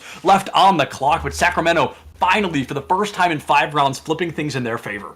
Well, Reyna might be weaker, but you know it's still very strong? Her ultimate. It still gives you a much better rate of fire, and your enemies are highlighted, so they're able to win the 1v1. And I think the biggest misplay was that orbital strike that we saw come out from Shiloh. Agreed. Just play back. I mean, we talk about this, like, it's the same thing of Hunter's Fury. Just play back, wait for the defuse. It's an area of effectability, or you know where they're going to be. Exactly. So even if you don't get the kill, you zone them out, and then you can re-engage. Instead, try to be a bit too aggressive, a bit too overeager, and they lose the first round. And speaking of overeager, wow. Yeah, definitely not a good look. I want to point out we have 2 operators online. Mitchell with an operator of their own and Lux with an operator. So now putting the pressure on Scout. Going to dimensional drift right onto the point, looking for that spike plan. 2 operator kills in the feed. Going to be able to get a little bit of recon, but nothing of use there from Scout. I also found out recently it was a quality of life thing where Scout recently, until this latest update, was able to body block people while in ultimate, which is hilarious. But no, apparently can't do that anymore. So Yoru not allowed to do that these days. So that was taken out of the game. But now, I mean, already in favor of Sacramento, but Scout got him, yep, onto Oni, able to find that elimination very early on. Gonna put a lot of pressure out, but the defender, Sacramento, Mitchell in particular, with that operator really putting in the work. And that was really impressive at Mitchell. I'm not sure if it was communication or just kind of guesstimation, but they knew that there was someone behind that box. They got a wall bang, but it wasn't enough to kill them. Then able to just go in, get the kill, finish up that round, and now Sacramento State, they're bringing it back a little bit. But the most impressive thing beyond that was the fact that Oni stayed alive for so long. Was able to get a kill out of it too. Maybe you want to hold on to that orbital strike a little bit longer if possible, but because of the time they were able to kill off the clock, it was enough for the rotation to come out from Sacramento State, which has sometimes been a weakness of them of not rotating quick enough. And now economies have completely flip-flopped. Their gambit from round 2 where they hasn't bit them too much in the butt, and look at all the weapons they have compared to what Midland is running. Yeah, Midland very low on the economy, and they're really going for a very poor run here, but Lux able to get rid of the operator straight away. Possibly might even go grab it. We just saw them with one of their own a minute ago, and why would you not grab an operator at the end of the day? It's probably one of the most busted weapons in the game. They know somebody's around the corner now that that bomb buddy's been taken out. They've got to put the pressure on, try to find maybe another elimination with the Sheriff, but no, going to decide to swap to that operator. Probably going to go for some kind of quick scope. Noro able to find not 1 but 2 eliminations with that Sheriff, and Hayes able to pick up Lux, shooting just a little bit too far to the right, finding a double kill in the mix-up, but Shiloh finds the elimination. Scout picks up one of their own onto Omi. The attackers able to secure another round in their favor. Sacramento, they had the momentum for just a moment, but now they've let it slip through their fingers. Remember when I said that sometimes Sacramento State, too, is a little bit late on the rotation? That was a perfect example of it right there. I mean, there were 2 or 3 people they saw on A, and yet the cavalry just wasn't there in time when they finally got there. They were expecting that, so they were able to kind of flank them out. And despite Hayes having a great straight transfer to get 2 kills there, the reload is what kills them at the very end. They aren't able to get their gun up back in time. And now, flip-flopping economies. They were up, now they're down, now they've got Buckies. Oh, speaking of being down, Noro able to find Mitchell once again, and I think that's the 3rd round so far that Mitchell's been the first one to fall, so definitely not a good look on the side of Sacramento. Just maybe poking a little bit too forward, being a little bit too eager, and now we're going to hear the ultimates coming out just a little bit. It looks like that was going to be the Cypher ultimate from the side, I mean the only Cypher in the game, on the side of Midland there. They know the Sage is in the corner, Noro's going to put the pressure down, but Omi able with the Bucky to find 1, make it 2 eliminations, but Scout able to find that headshot kill coming through. A 3v2 in favor of our attackers once again. Sacramento, they've got a Reyna, they've got a Brimstone, they've got a Dream, but with a Scout, I mean, with a Yoru and a Phoenix alive, yeah, this is going to be nothing short of a disaster. A very recently nerfed Reyna. Going to have to take out 3 eliminations. That's going to be very difficult to do. Able to find 1, but not 2 more. Another round in favor of Midland. Yeah, able to take out 1 more, but it's still not enough. And actually, they don't grab the op. So they're going to have to buy there, so that's huge. Even though they lose that round for Sacramento State, the Neuro just not quick enough to grab the operator after it had been dropped. So that's a gun that they at first they said looked like they were going to buy it, but I guess they decided to save their economy. So no operators on either side, just a lot of assault rifles, mostly Vandals with 2 Phantoms, 1 on either side. And that's big that they got that operator out of their hands. Obviously, again, it's a very similar situation where they're down a lot, but we saw that Sacramento State, they were able to mount a comeback despite having a not great time before the swap. So even though they did start on defense first, this might be where they start bringing it back. Absolutely. Going to commit a run it back very early on from Noro, able to really look for 1 elimination, trying to put the pressure on, but they're running back. Able to find Astru, actually. I thought they were going to lose that matchup. Going to be taken out by the teammates, but now it's a little bit too late. That Sage ultimate not online quite yet. It's going to be a run it back, or not a run it back, excuse me, a showstopper. There it is. A showstopper taken out right away. Again, we've seen 1 of those so far. 4 have been popped, but only 1 has been able to find an elimination. It's the one that had the dance on someone's head to hit, and they still got 2 kills off of it. But yeah, again, it's not going to work out, but the numbers are in Midland's favor, and they do have an orbital strike, so I'd really like to see them do something similar or not do something similar, do the opposite of what they did last time, save the orbital strike if needed. I mean, use the Euro ultimate for information. That's what you should be committing first, not the orbital strike. Yeah, of course, I agree, because you can know exactly where to put the orbital strike. But now we're going to hear the ultimate come out now from Scout, probably trying to find any kind of recon, putting the pressure on, looking for information as much as they can find. Omi able to find Scouts. It's going to be a 2v2 once again in Sacramento. This is really where they've started to crumble. This is really when they start to lose these matchups. Omi trying to find a kill, but no, Noro with the wall bang, able to find another elimination. Midland, I mean, they are really taking the lead on this one. Yeah, and here's the biggest thing right now for Midland. We talked about how Noro needs help. Look at the scoreboard right now. Scout has completely stepped it up. Shiloh, not too far behind all 3 of them at double digits. No one on the side right now of Sacramento State is at double digits. So they're finally able to find more than 1 person who is fragging out. And I think their swap, their comp, is just a bit better. Scout on Yoru is getting a lot more value than Astru on the Reyna. They had that 1 good round of the Empress that helped secure things, but beyond that, the Yoru has just gotten so much. And I think a big thing that we never really think about is the fake out. You know, when you send out fake footsteps, just the paranoia it creates, it's so big for you as an attacker. Yeah, the fake out, a really nasty move. One of my favorites in the game, even though it was just recently added. I love the idea of playing that mental game as much as that physical game. And those fake out steps, I mean, they do nothing but make the enemy team paranoid. Like you said, they're great in that ability. And now, I mean, I feel like Scout, I can't praise this player enough because game 1 on Bind, I mean, things were sloppy. We weren't seeing good plays. We weren't seeing a lot of good. We were just seeing a lot of misplays. Come on, I shouldn't say sloppy. That's rude of me. I'm horrible at this game. I think we've been seeing a lot of misplays here from Scout, but now all of a sudden on this Yoru, I mean, they have been nothing short of amazing. Noro and What able to pick up 2 eliminations while I've been talking. A 3v4 again in favor of Midland. They have just, I don't know if they swapped up their comp. I mean, they swapped up their comp. I meant to say comms. I don't know if they've swapped up their comms or if they're just playing a little bit better. They're a little bit warmed up, but they have been nothing short of amazing so far. They are indeed. That's going to be a trade, but it's still going to be a numbers advantage for Midland. There is the Resurrection online, if they can find one, but again, the rotation. Look at where they are right now. They have not moved, even though there was only 1 person against like 4. They are going to get able to get a trade, so Hayes is going to be able to pick up that Vandal, and there's no ultimates like to contest the point if they take it over. So right now, actually, Midland's not in the best scenario that they've been, but you see how they're doing this? They're splitting angles. 1 person all the way back at the arch, and then 1 under hell. Yep, and that's exactly it. You cover both your entrances, you know exactly where the enemy team's going to be approaching, and Scout able to find Omi, and What picks up Hayes. Again, we saw a great lead coming out from Sacramento, but at the end of the day, Midland, they're just able to win these firefights. Time and time again, it comes down to these firefights. In Sacramento, they're just not hitting their shots like they were last week. Yeah, I think you got to commit to 1 and then hope you can turn around and hit the other. Yeah, there. honestly. You saw the hesitation from Hayes. They were looking at Hell and then immediately turn around once they lose Omi. But instead of committing to just continuing to go to Hell and trying to force them out, they end up having that split-second decision that ends up costing them their life. So there's a great chance for them to even things up, or at least take another round and get a bit closer. But this lead now is really getting great for Midland. We always talk about like what you need going into the break. I think 8-4 is kind of like where you want to be at minimum. I mean, best case scenario, right? 10-2, yeah. I mean, honestly, it's not every day that I tell somebody going to hell probably would have been better, but I think that's exactly what Hayes should have done there, was go right to hell and really put the pressure onto Scout, turn it into a 1v1 rather than that 2v1, because there was just such little reaction time. They turned around. I mean, they turned their back right to the very bullet that was going to be the one to take them out. I feel like Sacramento might be nervous in this matchup. I don't know if it's because Midland has taken such a large lead, but I feel like we're seeing misplays that we really didn't see last week. Absolutely. And again, I think a big part of it comes down to that Reyna nerf. It's just you can't play it the same way, and you see that Astro is really not doing as well as we expected them to do 5 and 10. So right now it's a 0.5 KDA. And obviously, like, you can't really prepare for that patch as it just comes out today, but you had time, you knew that it was going to be happening, so maybe try to swap things up. Go with someone you're more comfortable with, like a Jet, instead.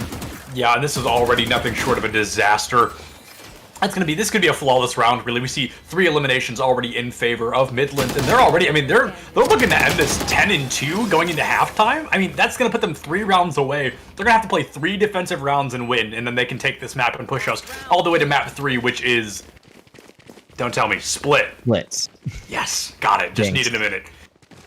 Yeah, and if they're pushing for that 3rd map, it looks inevitable unless we see some amazing things happen after halftime. We're only 1 round away from, there is going to be a full buy from Sacramento State, so if they're going to get some momentum, now is the time. But right now, with this operator that's going to be coming online from Lux, they're at a pretty big disadvantage, not only round-wise, but just how things have been going down. Like you said, they look a bit shaky, a bit out of sorts, and I can't remember the last time they've been able to get like a bunch of kills. None of them are past 10 right now. Yeah, I think you can't. Honestly, I think you can't remember a time because it hasn't happened. Across these 11 rounds that we've seen so far, they've gotten, I mean, less than 30 eliminations, and we're looking at the other side of, looking at the other side of Midland, they've got 30 eliminations across the top 3 fraggers. So it's like right now we're seeing a massive elimination difference. I'm not going to do mental math on stream because I know I'll get the number wrong and chat's going to flame me. But now Noro taken out of the fight right away. Oni and Astro able to pick up 1. Oni picking up 2 now. So that's going to be a great, possibly flawless round coming out from Sacramento here. Going into halftime 9 and 3. I mean, I thought they had a mountain to climb last time. This is going to be almost impossible here. They're really going to have to come back like never before. It is a flawless round at the end of the day, and you're able to take one back, so could be 10-2, it's 3-9 instead, but that's still not a great look for you if you're Sacramento State too. The thing is, again, like that 1 round win, I talk about it so much, it's like, oh, it's 1 round, what does it matter? But momentum, it swings like a pendulum so quickly, and once you get that train started, it's gonna just keep going. So if they can build off of that as they swap over to attack for Sacramento State, they could get another great comeback. I mean, I think they came, it was 8-4, right? Before we swapped, and then it was just all Sacramento State from there. Yeah. So 9-3, that's only 1 round difference from what we saw last time on Bind. Yeah, but I still think the Reyna, I mean, it's really the ball and chain of this matchup, and that's nothing against Astro specifically. We've seen some great frags coming out, but just Reyna was nerfed into the absolute ground earlier today. So now bringing out that character here, I mean, it might be a comfort pick, but I mean, there gets to a point where even a comfort pick feels almost unplayable. Especially when you know that they're not going to be nearly as effective as they used to be. Yeah, exactly. And I mean, why not just run the same duelist lineup you had last time with the Phoenix and the Rays? Just keep it the same as Bind was. Yeah, I'm a very big fan of the belief if it's not broke, don't fix it. And I feel like we saw something that came out from Sacramento. They ended up absolutely stomping the matchup there, and then they choose to change their lineup. Maybe they think it's going to work on the map a little bit better. And right now they're up in the offense here. If they can win this round, like you said, all about momentum. If they win this first round, it'll help them secure that second round at the very least before it's going to give that losing team a full bye. Hayes able to take Shadow out of the fight. 4v2 here. They know where both these defenders are going to be. The spike already planted, so the timer has begun. This is looking like this round should end in favor of Sacramento State here. But I mean, we've seen them, we've seen them lose some pretty wacky matchups already, but now they are going to be able to secure that first round after halftime. 4-9, like you said, only down by 1 compared to what we saw in the last round, or the last map, and they ended up winning that. Here's my question now. After losing that round, does Midland buy? They haven't so far when they lose the first round, and yet they've still won a few here and there. We saw that at Sacramento State. They went for that gambit, and it didn't pay off this time. It looks like Midland is not going to follow suit, except for possibly Noru with the shorty, so that'd be a very interesting play to see if it gets value. But we saw this, remember, last time. I think it was on Bind. They won the first round of that entire map, and they went into a bunch of classics, and somehow still came out of that as the losers, and a big part of it was that they played too aggro and didn't think about like playing the classic at range where it's the weakest right now. I think its alternate fire is much stronger than just going into the firefight. This time there's no be very aggressively onto A, and there isn't going to be anyone there except the Brimstone. But look at the rotations that are coming out right now from the defenders. They might try to go all the way around and try to go through the archway. Yeah, I mean, that's definitely going to be a strategy here. I think the pressure needs to come out from Sacramento like we saw earlier on. I feel like we can't say this enough. When they push in, when they're hyper-aggressive, that's really when we see them at their best, at their highest performance. And now, I mean, they're playing a little bit aggressive, but I feel like not nearly as aggressive as they need to be. Mitchell able to pick up 2 eliminations in the mix-up there, but Scout going to be able to find Hayes in that back line, and that Killjoy, kind of their only backline defense. Going to be sending the Sage in as well. Not a great idea, but Omi is able to pick up that elimination and secure another round victory for Sacramento. That's going to give them, like you said, momentum is nothing short of completely in their favor. Do you know how many rounds they've won in a run in a row now? That's going to be 3, I believe. 3, and that is a good amount of rounds to start out with after the swap. One of them being that last one before the swap, but that's 2 now. And I mean, things are going to get a little bit more dicey because it does allow Midland to buy, and their win condition is only 4 more rounds, so they don't have to take those big risks. But if somehow, some way, Sacramento State is able to win this one out thrifty-wise, that just propels them into actually being able to take this map and really being able to come back in this not in the series, but like just in the map and win the series. Yeah, absolutely. Like you said, they're only this map away from winning. They've got to win, I think 8 more in a row without really dropping 4 in that process. So they're really going to have over a 50% win rate moving forward. And as Oni is taken out, Scout able to find that headshot standing on the box. I mean, that's going to be great, obviously, in favor of Midland. Something I talked about during the break that I'll bring up now to all of you watching is I think Valorant is so fascinating because it's not about necessarily having a high ground. It's about being slightly more vertical than your opponent. Like, at the end of the day, standing on a box could be the thing that make or breaks a gunfight for you. And I think that is just absolutely crazy. And I mean, there you see like just a little bit of a height difference between where you are in market versus where you are in mid. And that can be the difference maker there. And it's also put up Midland pretty big for the first time in a while. It's a 5v3, and I don't think they're gonna be able to do anything. They can't kill the Sage. The Sage is still alive, and that's the bomb carrier. So that's huge. Especially, I don't know how close she is, but I was gonna say I don't know how close she is to res. That they're able to stay alive and get the res, that could really turn things around. But now it's a 4v2, and I don't know if it's winnable. 4v2, the raise is pretty low, pretty critical condition, but you've got to get rid of the raise and 1 more to tie. Okay, never mind. Yeah, this is not looking great. Omi able to secure 1 elimination there. Going to heal themselves back up, but are going to be taking a lot of damage. Somebody's right behind them. They go for the freeze. They're on the ground. Oh, and Scout with the headshot. Omi definitely had some great reaction time there. Able to slow down What for just a moment, get themselves into the rest of the room, and that was definitely a good look, but, the rest of your team was alive. Probably would have looked a little bit better. Yeah, I think that was a good, like, just what is in the split. I can't talk. Tongue twister. Second decision. That's what I'm trying to say. When they decided just to go to the point and take it there, even though they knew there was someone behind them, because maybe they could try to clear it out. The high ground, they almost won that gunfight against the Yoru. They almost won it against Scout, but you see there the difference between an SMG versus an assault rifle. The Vandal almost always going to win, especially if you're able to hit 1 shot early on, or just get that headshot that instantly melts them. So now that win condition getting closer and closer right now for Midlands, they only need 3 more to take it home.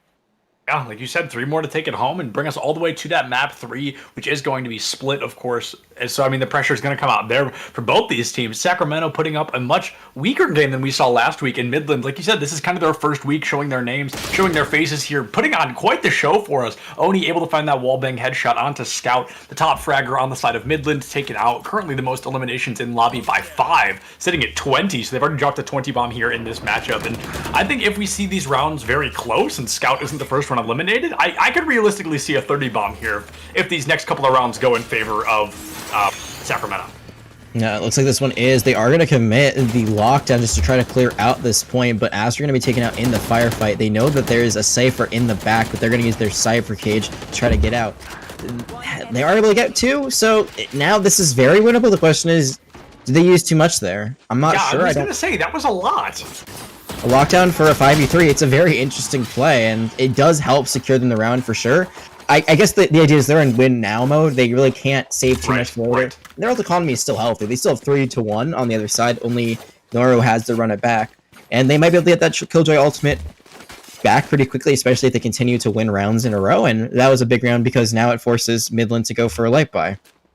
Yeah, and like you said, they are in that fight or flight, that really instinct, we need to win right here, right now kind of situation, kind of mentality. So to see that coming out, definitely going to be a good look for them because obviously they secured a round. It gives them a little bit of economy. 3 ultimates online. We've seen them come back from the very depths of a matchup. So I think realistically speaking, Sacramento may be down, but they are not even close to out in this.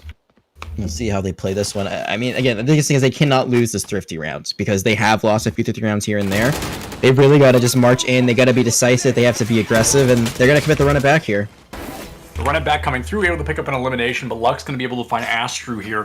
Arguably, that weakest character taken out on the side. Not, of course, the player Astru, but Reyna. It's just not good right now. I'm going to repeat that all the time because she's really in a rough spot. Omi going to commit that resurrection again onto Astru. They're going to go for a full 5. Astru taken out right away once again by Noro. With that classic, they're able to put the pressure on, and now the spike has been planted, so the pressure is going to be coming out even stronger from these defenders as they know their timer is ticking. Going to be another takeout onto Shiloh, and Noro not far behind. A 4v2, of course, in favor of this attacking team, Sacramento, putting the pressure on, bringing the heat once again. Looks like this might be another round in their favor. Momentum really starting to shift for Sacramento here. It's just Scout, and Scout has to back out because of that flashbang. There's going to be their own, so Hayes going to be able to find one, but Hayes finished things up, and the numbers, they're getting closer and closer. That was, again, a save round, so no harm, no foul for losing that for Midland, or not at least the biggest foul that they possibly could. And they're able to take out a few in the meantime, too, so that does force Sacramento State 2 to buy even more. So that's kind of a win-win-win. And also, your ultimate bank, I mean, look, they completely flip-flopped. On the side of Sacramento State, you have the orbital strike, and that's pretty valuable, especially if it can stop a retake or a recontest from the spike, if they're trying to defuse it on the side of Midland. But you've got 4 things on your side right now, and unless the show, besides the showstopper maybe not hitting its mark, all of them are pretty valuable.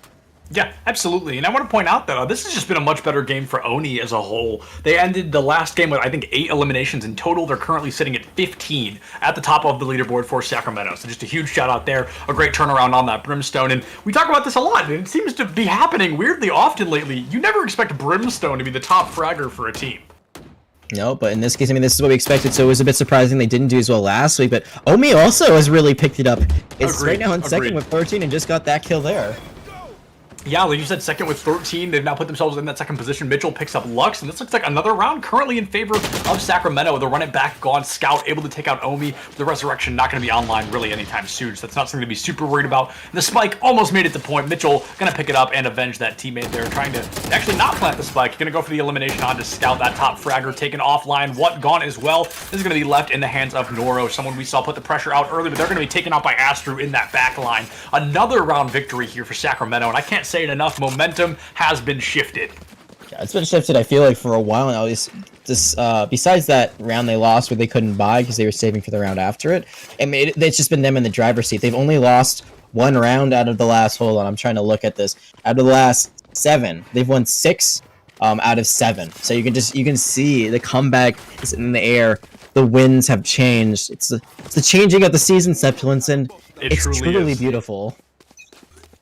31 days until spring here in the U.S., but we now see that, they decided that the winds have changed, the season's changing. That starts today, because right now, Sacramento, they are coming back like crazy. Like you said, 5 out of the last 6 rounds since halftime. The pressure has been nothing short of incredible. The economy is crazily in their favor. They are forcing short buys here from Midland every single round, and right now, Sacramento, they've got all the cards. They've just got to put them on the table. They do, and I mean, the ultimate bank, I said it was good for Midland, but now again, it's completely flip-flopped. They do lose Hayes, they lose Omi, but oh my goodness, this might be the thrifty round they needed. The run it back is online still, and if I'm Mitchell, just use that immediately so that way you get full health. I'm thinking that exact same thing. Just put it out there, use that run it back, try to find even 1 elimination to crack this right back open. There's going to be 1 elimination, no idea. The other Phoenix right on the other side of the wall. Noru does end up flashing himself, but finds the elimination onto Mitchell. It's going to be a 1-to-1. What versus Reyna here, or what versus Astru? That Cypher versus the Reyna. Reyna able to make it to point first, but Cypher maybe not noticing that this is happening on point quite yet. Yeah, it seems like this Cypher does not realize it's at A, but now they definitely do after the spike is planted. So here's the 2 questions if you're Reyna. How many leaders do you have and can you use them? I think they already just committed 1. And do you commit the Empress? That's the biggest question. Yes, they have 2 leaders actually, so they have all their leaders left. They only have 1 more solar they can gain, but it doesn't matter because either they win this fight or they don't. So it's all about timing that leader correctly. The neural threat was already used, so that's not going to be online, so it's going to be kind of just See if they can out-strategize each other. Honestly, if I'm Sacramento, run it. You pop the Empress and you get in there, but the Empress not even needed. Astro gonna turn that corner, immediate headshot onto what? And the score, again, folks, I mean, take a look at this. There was a massive lead early on. The score at one point was 9-2. And now we see them coming all the way back. It's going to be 10-9. Still in favor of Midland, but Sacramento doing what they do best. This Sacramento 2 team, I mean, they love to give us a comeback story. They love to play for behind, and they love to take it at the very end. They love to win these games out. I mean, last week, it was a bit more decisive after falling behind a little bit. This week, they've really been playing from behind, but they're making it look good, and believe again, the economies are good for both teams, but what having to admit to the Aries, and this could actually be a huge play, because they're going to be found out, and they're just going to spam away. Yeah, absolutely. The pressure coming out here, it's going to be nothing short of aggressive. Like you said, with that spam, the Killjoy ultimate, we're going to commit to run it back as well. So ultimate's flying out left, right, and center here. Astro now putting the pressure out as much as they can, but with that Brimstone ultimate coming through, the Killjoy ultimate also missed. We saw that very common strategy using that orbital strike and that orbital to take out that Killjoy ultimate, but he missed the Killjoy ultimate in the mix-up there. One able to take out Astro. Omi finds what? Scout finds Mitchell, and Hayes finds Scout. Lux finds Hayes off the back of it with a grenade there, and I mean, that's going to be nothing short of a very lucky plant there coming out for Sacramento. They really should have lost almost all of that matchup there. Omi with the wallbang onto Noro, able to resurrect Hayes as well. Lux finds the wallbang onto Omi, and of course is standing right there, able to take out that resurrected attacker. That's going to be an ultimate down the drain for Sacramento when I think they really needed it. Yeah, that resurrection, it was just a bit of a panic ultimate there.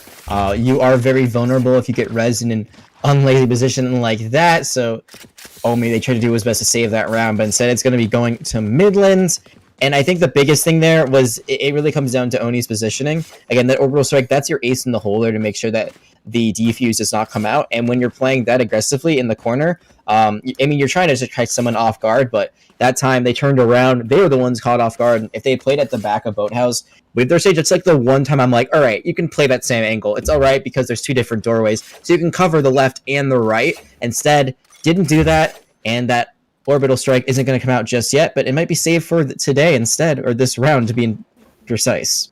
Yeah, I mean, this could be the penultimate round here. If we see Midland able to come out on top of things, I think they definitely, of course, could win the next round, but two ultimates, like you said, on the side of Sacramento, the Empress and the Orbital Strike still online. Both great ultimates to clear a point and force the enemy team to kind of rotate and kind of fall into your hands, if you will. You can kind of force the fight from there. A lot of slow pace, a lot of slow play coming out. Everybody checking these corners, just looking.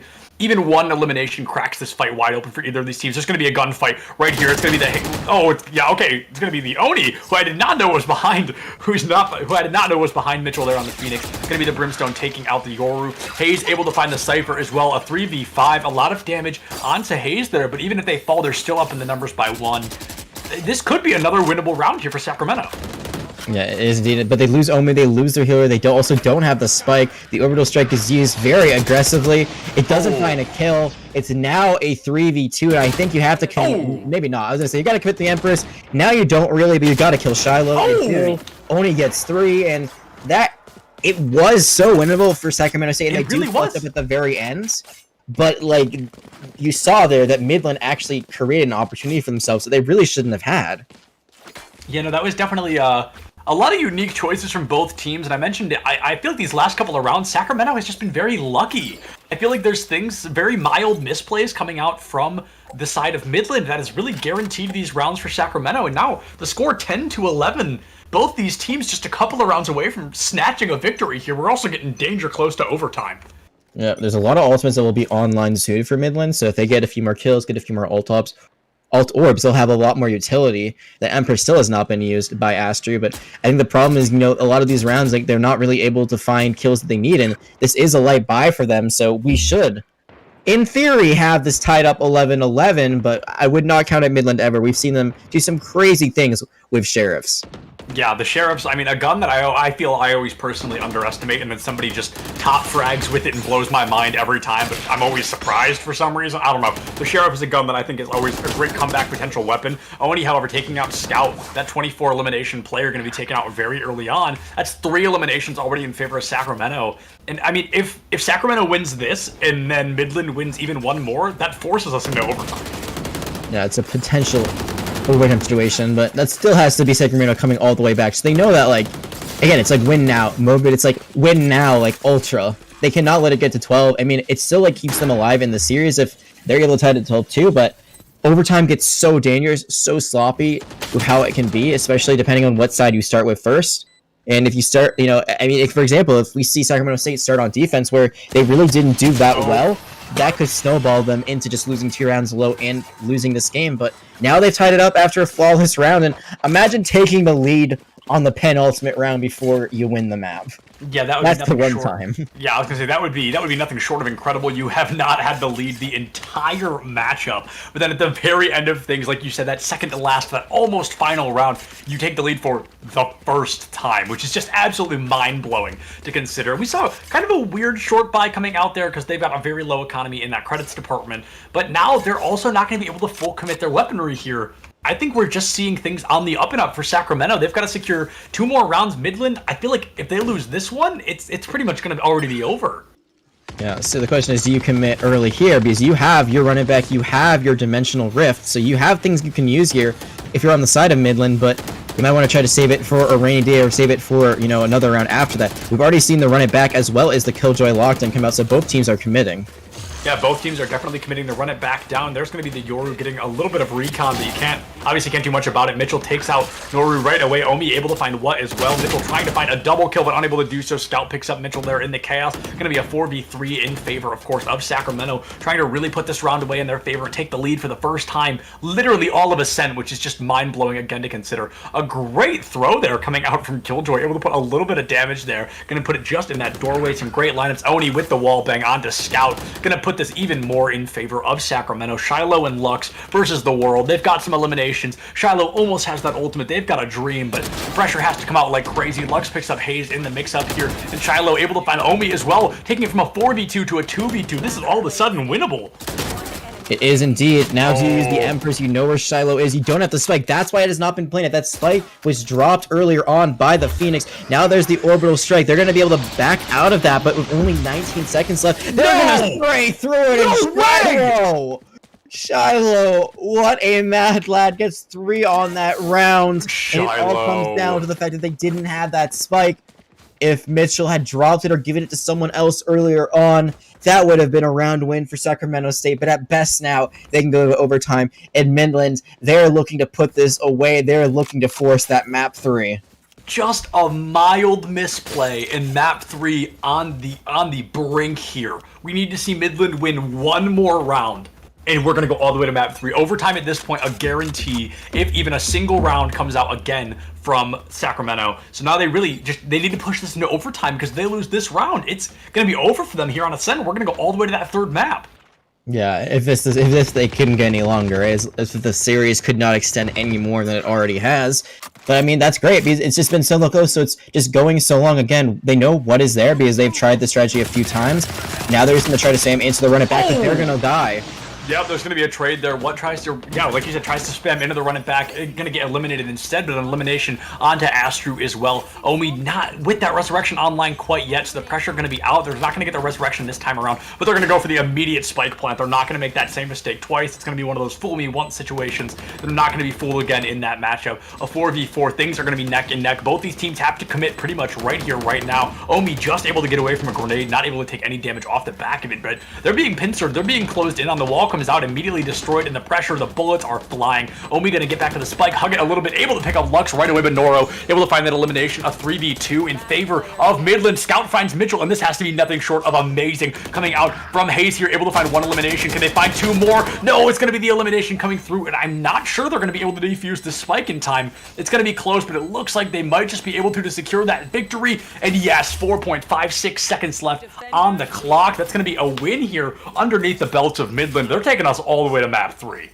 And there was a world right there where Omi stays alive a little bit longer. They had their resurrection, so they could have actually gotten that off. Unfortunately, they died as soon as they got it online, because they got one spike point, one ultimate point after planting the spike, and then they got a kill, so that was enough to get it there, but immediately traded out after, and then from there, it just wasn't enough for Sacramento State to win that one out. So we are going to be going to that map 3. It's going to be split, and I have no idea who's going to win this series, Septilence. I thought for sure Sacramento State had it in the bag after having another great comeback, but they could never take the lead. All they could do was tie it up, and it wasn't enough to get it done here on Ascent. Yeah, no, absolutely. And I mean, you can play that kind of comeback story play style, and it can work, but it's not going to always work, especially against a team that has suddenly become so consistent like Midland so far. That has been definitely quite impressive coming out. Midland, they come down from a huge deficit. They have the lead for most of Ascent. They lose it for just a moment, and they snatch it back in the final grasp there. Just a phenomenal look. It is indeed. We'll see if that phenomenal look continues to shine through after a quick break, but don't go anywhere. We're coming back with the tiebreaker map split. Actually, we're not going to be taking a break, so we're just going to go straight into it, it looks like. Yeah, looks like we're going to get these folks lined up in just a minute here, and we're going to get things figured out. But while I've got the mic once again hot in my favor, this is your posture check once again, my friends. Trying to do that a lot more for myself, and if I do it for you guys, it helps me remember to do it for me. Also, drink some water. You know, it's cold, but you still got to get that water in your system, so definitely do both those things while you're here. And of course, just another reminder, you are watching the NECC Esports Valorant Week 2 against Sacramento State and Midland, so definitely keep an eye out on that. There were some games earlier today. There's going to be one more game after this that I won't be here for, but Jag will, so keep an eye out for that. These games are uploaded to YouTube if you want to watch any of the games that you saw earlier today. They're not going to be up quite yet, but they will be up very soon, so keep an eye out for that. Of course, if you're not dropping a follow here or on our Twitter, do any of those things because it doesn't hurt. Follow Jag and I on Twitter as well. Of course, I'm going to plug us for just a moment. We'd love to see it. We'd love to see you guys here more at NECC for all of the games we have throughout the week. It would just be fantastic. But we're going to jump right back into this agent selection screen here on Split, our third and guaranteed final map. Yeah, but it looks like we're not swapping sides. It's going to be Sacramento State once again on defense first, in Midland on attack. And, you know, when you just see Split and you get defense, you're like, oh, this is an easy game. But things have changed since then. Split has been modified. It has been made a lot more even ground. I think it's still a bit of a defender's advantage, but it's not nearly as bad as it used to be. We're going to see a bit of changes. So Scout's going to be sticking with the Yoru, which I'm not surprised about. I mean, it did really well last time. In fact, this is the exact same comp we just saw from Midlands on that last map Ascent, so they're going to be sticking with it, and we are going to see a bit of changes coming out now from Sacramento State. I think they might have heard us about the Reyna because they're not running it. Instead, they're going back to what they ran on Bind, which they won with. Yeah, I think Cypher is just going to be a better swap here. I think Astru going to be swapping off that Reyna, going to be better. And I don't think Cypher is going to be better than Killjoy in a lot of situations. But not only are you going up against another Cypher at this moment, I think that's really going to even things up. But now Killjoy, I feel, doesn't get as much value as Cypher on a lot of this map, specifically on Split. I think this is a lot closer corridor, a lot more versatility coming out from that Cypher kit. Killjoy, of course, still gets value because her kit is insane. But it definitely, I feel, doesn't match up as well with Cypher. But moving forward, like you said, a lot of things not really changing. Almost identical matchups coming out from these teams. I mean, this is the exact matchup that we saw on map 1.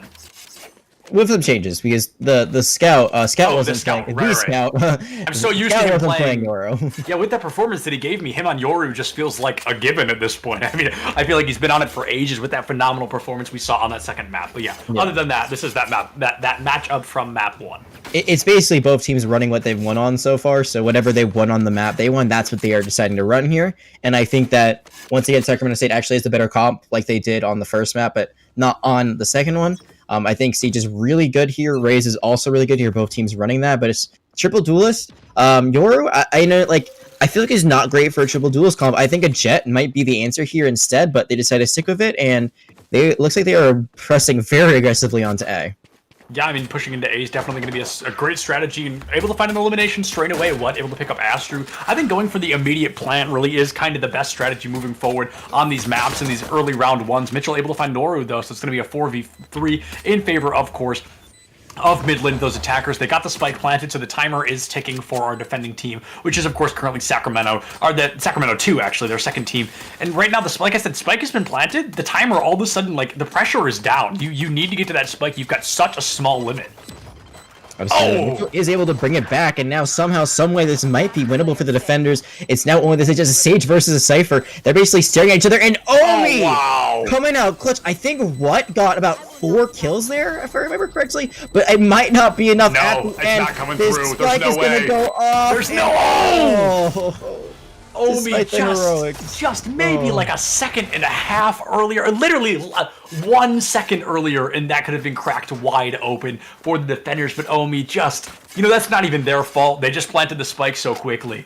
Yeah, and I want to correct myself. It was actually only 3 kills that woke up, but still a great 3K by them early on. They're going to buy a Phantom in round 2. They're going to go for the light armor, but they're going to go for that hard commit. I think they realized that Sacramento State, they're going to go for a buy of their own here. So, they're just going to buy that Phantom earlier on, and it's going to have very much superior firepower to anything else that's currently on the map. Yeah, that's a bold choice to say the very least. So definitely going to be some hyper-aggressive attacks coming through, and not going to go for that ult grab. And that's, of course, you might as well. You've got the safety to do it. You might as well put the pressure on. Astru finds one straight away, but Shiloh finds Astru off the back of it. A 4v4 once again. These folks going toe-to-toe. Scout picks up Oni and Lux. Going to be pushing in with that bomb buddy, just trying to get any sort of recon, trying to get any sort of matchup here. The pressure coming out. Omi, maybe we see a frag from Omi here. Maybe this is finally their map and their time to shine.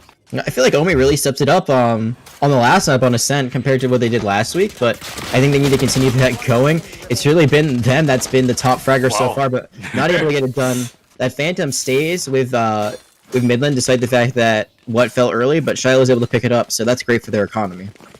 Yeah, absolutely great for their economy moving forward. That's 2 rounds back-to-back, and that's going to make this round even more difficult to win for the defenders, of course, because their economy is going to be way smaller. Yeah, and I'm surprised that Shiloh isn't giving it back to what, honestly, after how well they've been doing, but I guess they're going to keep it. They're also going to keep the spike, and despite losing that, we're still seeing a bit of a buy from Sacramento State, which is very, very surprising. I feel like they just said, go big or go home, and last time it didn't work out, so they're going to buy 2 rounds in a row despite losing the last rounds. A lot of Buckies, we saw them be pretty proficient with them earlier. We'll see if they can do it enough, and like you said, Split is very close quarters, so we'll see if they can get them in the situations that they're not good in.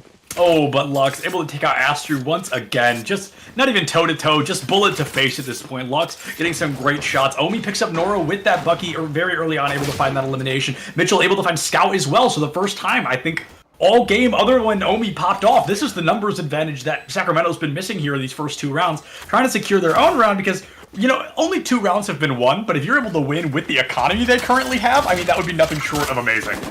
You need to take out Shiloh. You gotta get rid of this Phantom, and right now you're not even looking at it. You're able to get a few kills elsewhere, but you're weak. Oh, no. And your Sage Orb has already been used. Yeah, this is going to be mildly disastrous. Lux just doing a great job. 3 eliminations there. Shiloh, I think, able to find 2 of their own, and that's going to be a 3rd round, just ending in favor. I mean, this is just nothing short of incredible here coming out from Midland. We've seen this a few times, though, right where they get ahead very early and then it falls apart later on. Yeah, very true. Very true. I don't want to count my chickens before they hatch, and maybe this will be the time that they're actually able to keep that lead and stay ahead and just dominate the rest of the matchup. I think the biggest thing right now is finally we're seeing after 3 rounds that we're gonna have a bye from Sacramento State, and it's a 2nd round gambit. Last time it didn't hurt them as much on Ascent. Here it looks like it really has hurt them a pretty good amount. So this is the round that's most important to win right now, and the biggest thing is it's not even that the guns are equal, it's the fact that the ultimates are not. Midlands, they had that Showstopper, they had the Orbital Strike, and we've seen both of them get a lot of value. Yeah, Showstopper getting the most value of many Valorant games that I've seen this week. I've seen so many of them just getting shut down time and time again, pulling out that Showstopper and immediately being dismissed from the matchup there. And the Orbital Strike, we've seen get, like you said, some pretty intense value. It's not exactly a high kill ultimate, but oh, wait a second. They both have no idea that the other one is right there. I'm pretty sure that was Lux and Mitchell. I'm pretty sure they just like touched shoulders and walked right looking at past the one mini another. map. But wow, that's crazy. But Mitchell able to find Shiloh there. Mitchell able to pick up Noro as well with the wall bang. We hear the Showstopper come out, but Lux able to pick up Mitchell. They go toe to toe. One Raze comes out victorious. The Showstopper already being committed. What finds Oni, and Omi, that last player again has no cooldowns. A Vandal and a Dream has to pick up 3 eliminations here, and now that the Cypher, oh yeah, this is disastrous. Scout with the headshot onto Omi. It's going to be as simple as that. 4 rounds in a row here for Midland. They're taking, I mean, like you said, this has happened before, but 4 rounds in a row, I mean, that's a great start. This is like exactly what Ascent was like, if I'm remembering this correctly. But yeah, I mean, it is still a great start nonetheless. Again, the question is, can they keep it up? Can they keep the momentum? Can they not drop the ball when side swap or before side swap, which is what they've done a few times. Last time on Ascent, they were able to clutch out. On Vine, not so much, which is why we're on our map 3 scenario. I think the biggest thing there, you touched about the Raze and the ultimates getting value. Right now, Lux is top fragging, which is the first time we've seen them do it really all day. I feel like generally they've actually been more near the bottom, despite being on Raze, which is a very high kill potential agent. But Split is their home because of the verticality. You talked about just like being on top of a box with that blast pack. Lets you get places you shouldn't be able to, and there we saw the blast pack being used right before the showstopper was launched. That's the reason they were able to kill Mitchell. They just displaced them, and now the Dimensional Rift's gonna come out. Yeah, the commit from the Dimensional Drift there was, Scout, I think, used that not to die. That was a very interesting play to see there. We're going to see the 2-for-2 trade come out right away. It's going to be that 3v3. Hayes able to pick up Lux. Scout finds Hayes, though. It's now 3v2 in favor, 1v3 in favor of Midland again. I mean, this has just been 5 rounds in a row. I mean, they had some good rounds on Ascent, but they did not win 5 in a row there, I don't think. I think they did, actually. I think it wasn't. It might have actually. I mean, I know they got like 3 rounds before there, so it was something like that. But regardless, it's Astro being in a pretty bad spot right now. They do have to run it back, but it's a 1v3, and I don't think you can commit it here. I think you just try to go for a trade and then you run. Yeah, even with the run it back, I mean, that's... And the spike's already in its second phase there of that ticking, so you probably lose that. Astro able to find Shiloh, and I mean, maybe able to find Scout around the corner, but yeah, no, Scout gonna pick up the elimination anyway, so definitely just a very slow burn. And Midland, yeah, able to secure that 5th round, definitely looking very good. The economy very clearly in their favor. Their highest buyer currently sitting at 7,500, and the highest on the side of Sacramento is 1,800. So it's definitely a huge economy difference here. I mean, it's like this. It's like this again, right? Like, they need somehow, some way to win one of these rounds, and every time they get the equal buy, which this is only the second time they've really been able to do it since the pistol rounds, they've lost. So right. They have ultimates. That's the one thing they didn't have last time when it was round. I believe it was like going into round 4. They didn't have ultimates. Now they do. They have the resurrection, especially. So they have more things that can possibly get them their first round, but they need to use them in the right order, and that's the run it back being used first. Yeah, the run it back comes out very early on, looking for any kind of elimination. But wow, the spike plants from Midland are just so fast in this game. I mean, just this map entirely, they've been coming out time and time again, getting these very early spike plants. And like, even if they lose the round, which they haven't been doing, but even if they do, they then get those credits just simply for planting the spike. There's going to be 4v2 in favor of Sacramento, but we've seen them in this position before, and they lost it, so they really are going to have to be careful here. The Raze committal, but now Hayes able to pick off 1, make it 2 eliminations. Hayes being in that top fragger position, we're so used to seeing them in, currently tied with Mitchell at 6 eliminations. And it's also kind of crazy to consider that Sacramento is currently down 5-1, but their top fragger is only 1 elimination short of what we're seeing on the side of Midland. Yeah, it's really just the battle of the Razes right now. Actually, the snipers as well, both of them top fragging on either team, which is pretty funny, and I guess, I don't know if ironic's the right word, but it's, you know, all those little fun little similarities there. I think the biggest thing is, we talked about how many ultimates there was on the side of Sacramento State, and they used 3 there. One of them, especially at the end, from Mitchell, that came out that was not needed. So that's, I mean, again, like the Raze ult, the showstopper, doesn't always land anyway, so it's not the biggest thing to use, but I gotta think, like, could have saved it, especially when it's a 4v2. Now all you've got is the resurrection, and you might want to try to use it now that you've traded. Yeah, not the biggest to use, but probably pretty big to lose. You know, it's going to be, you want to have that online, you want to try to use it and try to confirm a kill. That was definitely the end of a fight, so not really necessary. The run it back from Noro, just sent to the grave there, going to be forced into that teleportation, but now they've got a little bit of recon. Scout going to go for another early plant, just trying to guarantee that little bit of economy coming through here, because I know that you guys probably can't see it on screen, but if you get the next chance to glance within these next couple of rounds, Sacramento, they're currently up in the economy, but as I say it, we're seeing it very slowly and even more in their favor. The aggression coming out. Sacramento, it's going to be 4 versus 1 here. Noro, known for their frag potential, but 4v1, almost impossible. Omi able to secure that headshot elimination. Going to be a good look, 2 rounds in a row. Momentum finally in favor of Sacramento, but they're going to have to keep it up for a little while here. I mean, they've got to win 4 more rounds to simply take the lead.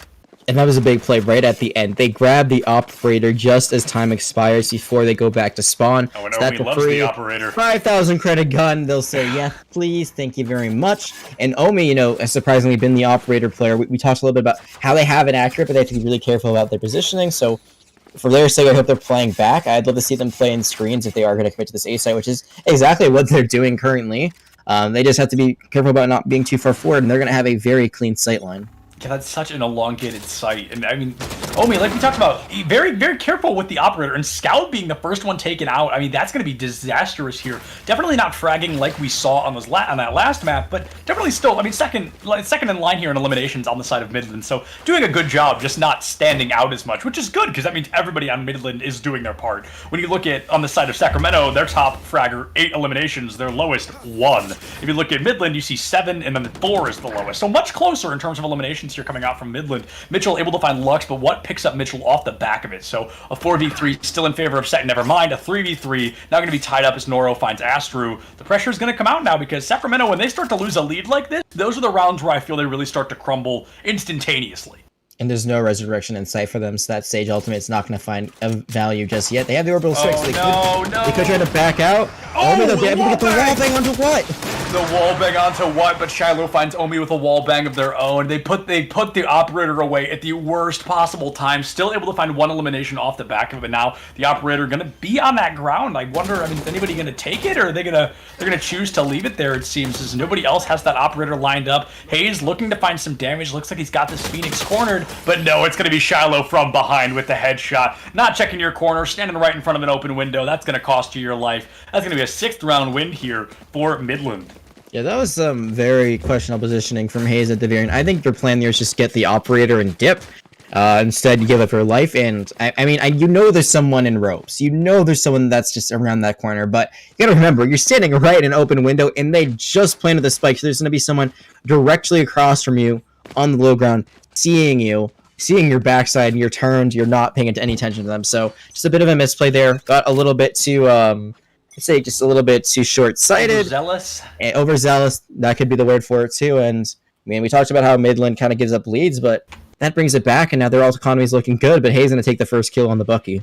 Yeah, Hayes with the Bucky onto Lux, and Omi commit to the operator buy. They purchased another one there, so the operator now online. Mitchell with the wallbang headshot onto Noro there. It's going to be a 3v5. Sacramento, they're finally getting some momentum here once again. They lose that last round, but now they're putting the pressure on. Shiloh knows that Cypher is just around the corner, but is a little bit afraid to do so, because I think Cypher has a Bucky, if I'm not mistaken. Sure does. Going to put the pressure on. Only 8 damage, the wallbang kill onto Hayes. The Bucky's good, but, you know, not from 45 feet away. Omi able to pick up an operator elimination there. We're going to see the Yoru committing the ultimate to get a little bit of recon. That's unusual to say the least, but I'm sure they're definitely looking at the numbers here, just trying to find out where everybody's at, and it's going to cost them their life. Just ran right into Oni and Omi respectively, and that's going to be nothing short of a disaster. Defenders come out on top of that, only losing Hayes there around the middle of that matchup. That's going to be another map for Sacramento.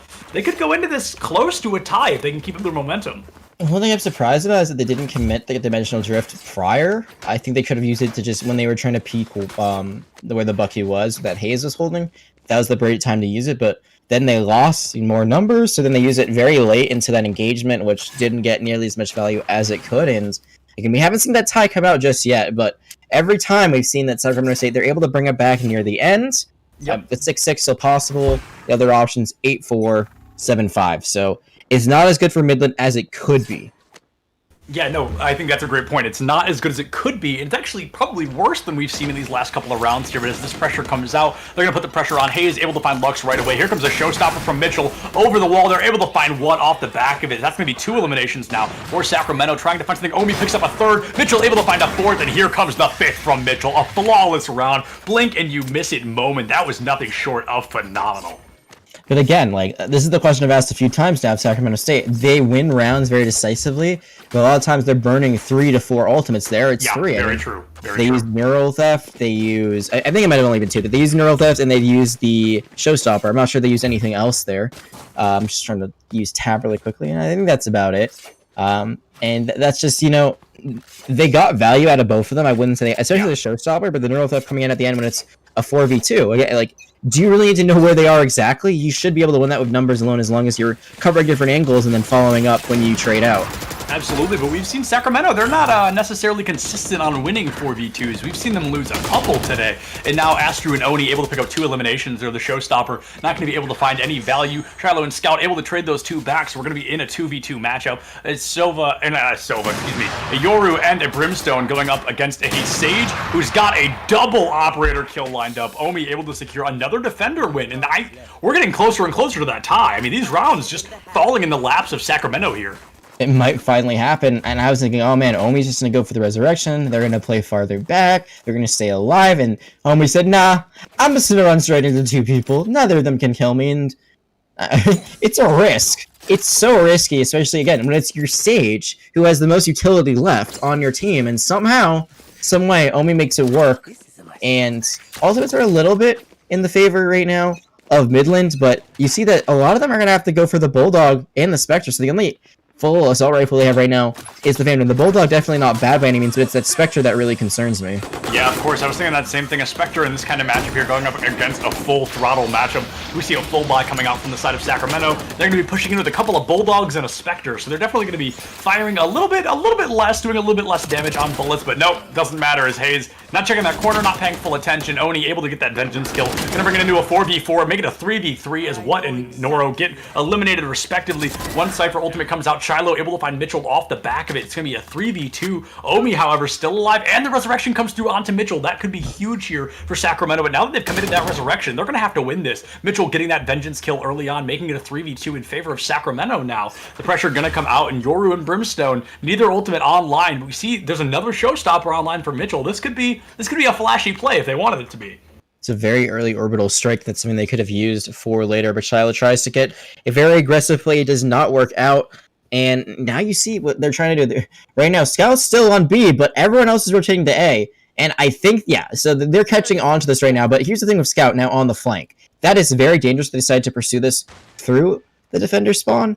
Especially if you're able to, even if you get only one kill, it makes things so much easier. Because right now, they're going to have to turn your attention to you instead of Shiloh. But there it is. They kill Shiloh, and that's pretty much it. Damn, Scout has no cooldowns, isn't even going to get to the spike within the next 10 seconds. Might be able to pick up a couple of exit kills here, getting danger close to Omi. If they're able to take out that operator, that could be huge. Never mind. All right, Oni finds Scout with the elimination there. That's going to be another round. The tie-up coming through. It's going to be 6-6, and this is going to be the last round before we go into overtime. This could be the first time we see another lead coming out for Sacramento. They're definitely playing more consistently than I think we've seen all night. Yeah, halftime now has happened, and they swap sides. Handshakes all around, and it's just an even game. So it's essentially a 1-7 at this point, unless they get tied up. And then, we haven't seen overtime yet, but we got very close to it last time around. This is the most consistent we've seen, or I guess the best performance we've seen from Sacramento State before the switch, where they're finally able to even things up. Every time out before that, they've gained up and lead, and then just had to make an amazing comeback. So it's much more in their corner, but it's really, again, it's like, they always buy on the second round after, before or after the swap, the second round after pistol round. And I think that's something that they might want to walk away from this time around of how close things are. If they lose I agree. I think if they lose this here, it could definitely spell disaster moving forward, because of course whoever wins this pistol round gets that mild advantage of the economy. And right now Mitchell trying to find 2 eliminations, able to do so, picks up that headshot, gonna get healed up just a little bit, and the Ghost coming in handy, gonna commit the grenade down the drain there, might be able to pick up a kill off the back of it, but no, a little bit of damage perhaps. Scout critical condition, gonna be taking out Hayes there in the mix-up. Mitchell able to find their 3rd kill. I mean, there is an ace on the board here. This is still possible for Mitchell to find an ace, but they've got a minute and 3 seconds to plant the spike, let alone find these 2 final eliminations. B going to be left wide open. Scout and Scout and What, excuse me, are going to be completely off points. So the spike plant going to come through essentially for free, but they're still going to have to take out both these players, so they really want to make sure the spike doesn't get defused. What now? Rotating around the corner, probably I feel like going to get eliminated pretty much right away. They're going to check their corner, maybe have their head taken clean off, and Scout at pretty much as critical of a condition as you can be and still be breathing. So this is definitely going to be nothing short of nearly impossible here for Midland. They might finally lose this tie-up. It might indeed. I mean, What does have that camera, but it's merely going to destroy. They're going to be going into a matchup against Mitchell. It gives you away too. Yeah, it does. Yeah, Mitchell's going to be able. Can they find the ace? All they need is that one last shot onto this Yoru. The team patiently waiting for Mitchell to pick up the ace. No, Scout gets the kill. Oh, but Astro able to pick up the elimination on the Scout. So no ace online, but still a round win. And at the end of the day, that's much more important than getting an ace. In that first lead, it's finally in their corner. And Mitchell, look at this. They fragged out so much that round, they're able to get a full buy with Phantom and heavy armor. I mean, that's just perfect. You don't get the ace and you die, but you can't do much better than that. That's going to give them such a great advantage in, rounds that they've kind of struggled in. Even when they win that pistol round a lot, we have seen that one thrifty that came out immediately after. So I think, the more the merrier. They really need to make sure that Mitchell does not give up that Phantom early on. If they die, that falls into the hands, especially if someone like Shiloh or Scout, that is bad news bears for Sacramento State too. Yeah, no, I could not have said it better. Bad news bears indeed. And like you said, you've paid for it. Don't be the first one to die. I mean, that's going to be hyper aggressive there, and you want to use that weapon now that you've paid for it. You've made your bed, and now you have to lay in it. Hayes going to give away their own location there, and they're going to know somebody's right around that corner. They put up their own little cyber cage, and they're going to try to put the pressure on. Mitchell, however, picks up Noru in the middle of the engagement there. Going to put a little bit of pressure on their lonesome. Hayes and Astru going to go toe-to-toe here with that cypher hiding just around the corner. What? Not going to be able to get any value yet, because they're going to decide, you know what? Never mind. We're gonna go all the way around to A. They know somebody's hanging out on B, so they're gonna rotate full into A. Mitchell gets another kill, gonna be able to pick up 2 there. I mean, I wouldn't be surprised if they go for another ace here, because that's 2 eliminations already, only 3 to go. Looks like they might find one here around the corner, able to pick up Lux with the wall bang. Now only 2 eliminations away from finding that turnaround and possibly finding that ace. Got danger close to it last time. Nope. All right, never mind. Hayes finds Scout with the wall bang, and Omi gonna go for the plant. Only 1 enemy remaining. In Sacramento, they've really started to pick up the pace. They lose the first 5 rounds. They win 5 in a row, and that's going to make it 6. They do indeed. Now not only did they get their first lead last round, they finally extended a lead for a little bit here after not really ever having it in the last map. Their economy now not going to be the best that it can be, or at least they're not going to be able to buy as much, so that could be around going back the other way, just kind of what we've seen from time to time. So 8-7 definitely on the table, but Mitchell has just really stepped up. I mean, look at this. 25 kills. Next nearest is Hayes and Shiloh, both at 11. That's 14 kills more than the nearest person. They already have their showstopper. So we could finally see that ace come out for Mitchell, or, another 3 or 4K. They just need to be the one that's carrying the team. I mean, we talk about how, you don't want to be the only one getting kills off the get-go, but right now, this race has just been unstoppable. Yeah, absolutely. The pressure coming out here, and Mitchell trying to find an elimination, but the equalizer not coming through quite yet. 4v5 in favor. Never mind. 4v4 in favor of neither team, as it's back to that tie. A Cypher and a Brimstone taken out respectively. So neither of the top fraggers on the teams. Shiloh's still alive. It looks. Yeah, Shiloh's still alive. So that's the top fragger on the side of Midland, and of course Mitchell's still alive with 25 eliminations, the most in lobby by 13, which I just realized, and that is freaking incredible. Right now, there's going to be a duel there. I mean, yeah, I was going to say Noro fell very low to the paint shell, so they were going to be taken down. And this is a big advantage. They have the spike, so they can plant. And even though they only have Spectre, somehow, some way, they have a one-person advantage. They just need to make sure they take out this Brimstone that's trying to rotate behind the wall. Yeah, like you said, the Brimstone trying to rotate behind the wall, and for some reason, it just looks like Scout is always one of the last 2 left alive. I don't know if they're playing way slower, if they're changing their playstyle a little bit, but somehow, some way, always in that final matchup, gonna dimensional drift into the back of the point, probably gonna try to put the pressure on. He knows somebody's there. Hayes able to pick up Shiloh, so it's gonna be a 2v1, but Mitchell, critical condition, gonna commit the showstopper here. That is fascinating option. I mean, definitely looking for possibly just a little bit of a flashy choice, but no, it looks like, it's going to be able to find Scout. The flash does pay off. Mitchell, it looks like they're going to drop a 30 bomb, because right now they're already sitting at 27 kills. Yeah, it's very unlikely they don't, and that's a huge round that they just won. If Midland had won that makes things much closer. Now, it's not just the 3-round lead, it's the economy that they just completely put in shambles for Midland, because they bought there, now they cannot. Now, everyone on the side of Sacramento State 2 can buy, and you only commit really 1 ultimate there. It's a huge play. Mitchell has just put the team on their back, but everyone around them has been a huge supporting cast. I mean, Hayes, that tripwire really helped secure them that round. Yeah, absolutely. Getting caught in it, having the information. You see why Cypher's played on point B a lot. Even on the attack, it's still getting value. Yeah, absolutely. And just something to point out, I mentioned this already, Mitchell has 27 eliminations, which is already a lot, but when you consider the second amount of eliminations in lobby is 14, the most on the enemy team is 11. Mitchell right now, I feel like top fragger isn't even the word. Like, right now, it is just the player of the match right now, because this has been nothing short of an absolute bloodbath here for Mitchell. Omi able to pick up Noru. It's going to be a 4v2, and the spike plant coming through. I mean, it's going to be here in just a moment. Omi making their way to B, and it looks like we're going to see a full rotation from all surviving members. That Brimstone and that Yoru going to have to go toe-to-toe here, but, I mean, the spike plant, almost a guarantee. Spike planted there, and that's the pressure they needed. Just going to have to look for these final 2 eliminations. Looks like Hayes just a little bit too far to the side there, unable to miss that headshot. And my biggest worry there was that Shiloh would be able to get the angle up top, but because they don't, it's just they can run in, because they know Scout is there. They know Scout doesn't have dimensional drift because they just used it a little bit ago, and I mean, look at this. This is the comeback that we kind of expected from Sacramento State on Ascent, but it's coming out here. This is 8 rounds in a row, and all of them have just been kills that they finished up. I mean, they've gotten the spike planted a few times, but the spike has never even gone off. Yeah, they don't need it, exactly. And something crazy to consider as well, the highest amount of credits on the side of Midland right now, 1,200. The lowest on the side of Sacramento, 3,600. So they are just, I mean, it has been absolutely amazing here. Sacramento, they have taken the lead and ran with it. I mean, that's what the economy is going to look like after 8 straight wins in a row. I mean, you're really going to have the economy in your favor. We see full buys coming out from everybody here, but we're going to have to see a change of pace or a change of plan coming out right now from Midland, because what they've been doing so far, it just has not been working for them. It is not indeed. The running back is committed, and is going to find one before Aster gets out. They had the resurrection. They've got 2 kills, and it just looks better and better. They do lose 1, but only going to trade it out. They can't look any better than they do right now unless they really just didn't lose that first person.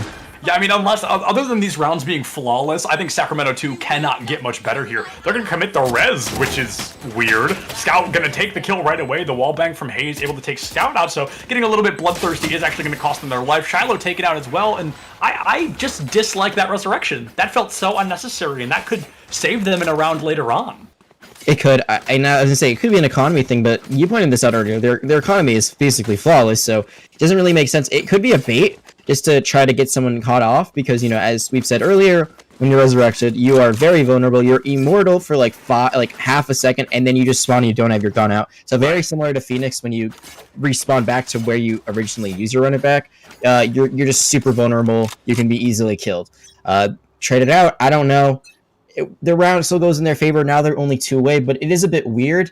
And I think the biggest thing is the economy, again, still is just not good for Midland. So even though they do have some ultimates, they're really going to have to commit. I think they got to commit everything here or next round, because there isn't going to be a round after next round if they lose this one.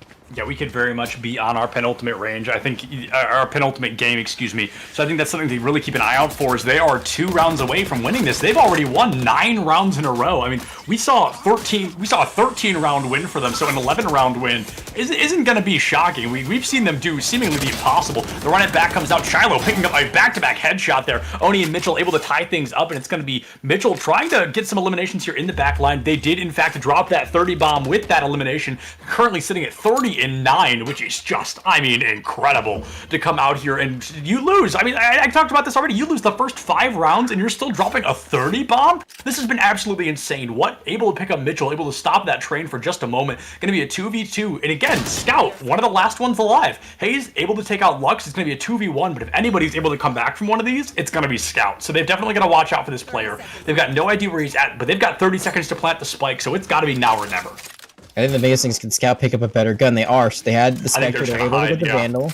So it's possible. They don't have their ultimate, but it's so difficult. I think the biggest thing is you're leaving 3 ultimates on the table. You see right now, the Cypher, Raze, and Brimstone, they all had an ultimate on the side of Midland, and none of them are alive to help you out right now. So you can give up the gun. I mean, you can die here. It's okay, because next round is going to be the last one anyway, but you can't do that. You can't just run in and get a headshot. Yeah, that was a little bit sloppy, I think. That was definitely not a good look. A bit of a misplay coming out from the Scout there. You can't just run face first into the engagement like that. That's never going to work for you. I don't think there's a world where a play like that works out. Maybe as Phoenix with a run it back, but I mean, you're not Phoenix. So definitely keep an eye out for that. And we're seeing not necessarily a short buy, but I wouldn't really call it a full buy either. Yeah, that's. And imagine if they'd kept the Vandal, because then Scout would have that, and then you could buy a Bulldog for Lux, and then at least you all have rifles, right? Instead of having to get for the Spectre. I mean, you still have 3 ultimates, so if you get a kill early, especially, you can use the Neuro Theft, and then try to play off of that and figure out where everyone is, but it's looking like it's lights out, unless Midland can come up with something clutch here.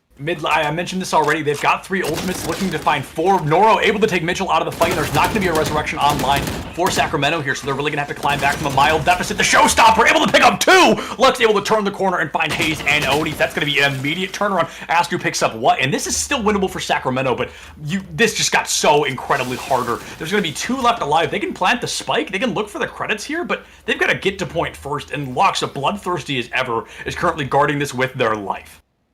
And I can't tell they actually got the orb, it was just a bait. I think they were trying to get someone to peek there, but no one does. And I said something incredible had to happen. Well, I obviously get the kill onto Mitchell, which is like the big thing off the bat, but it's really that it's really a showstopper that opens things up, and that's a round that they win. So they're staying alive, and they're gonna get some guns.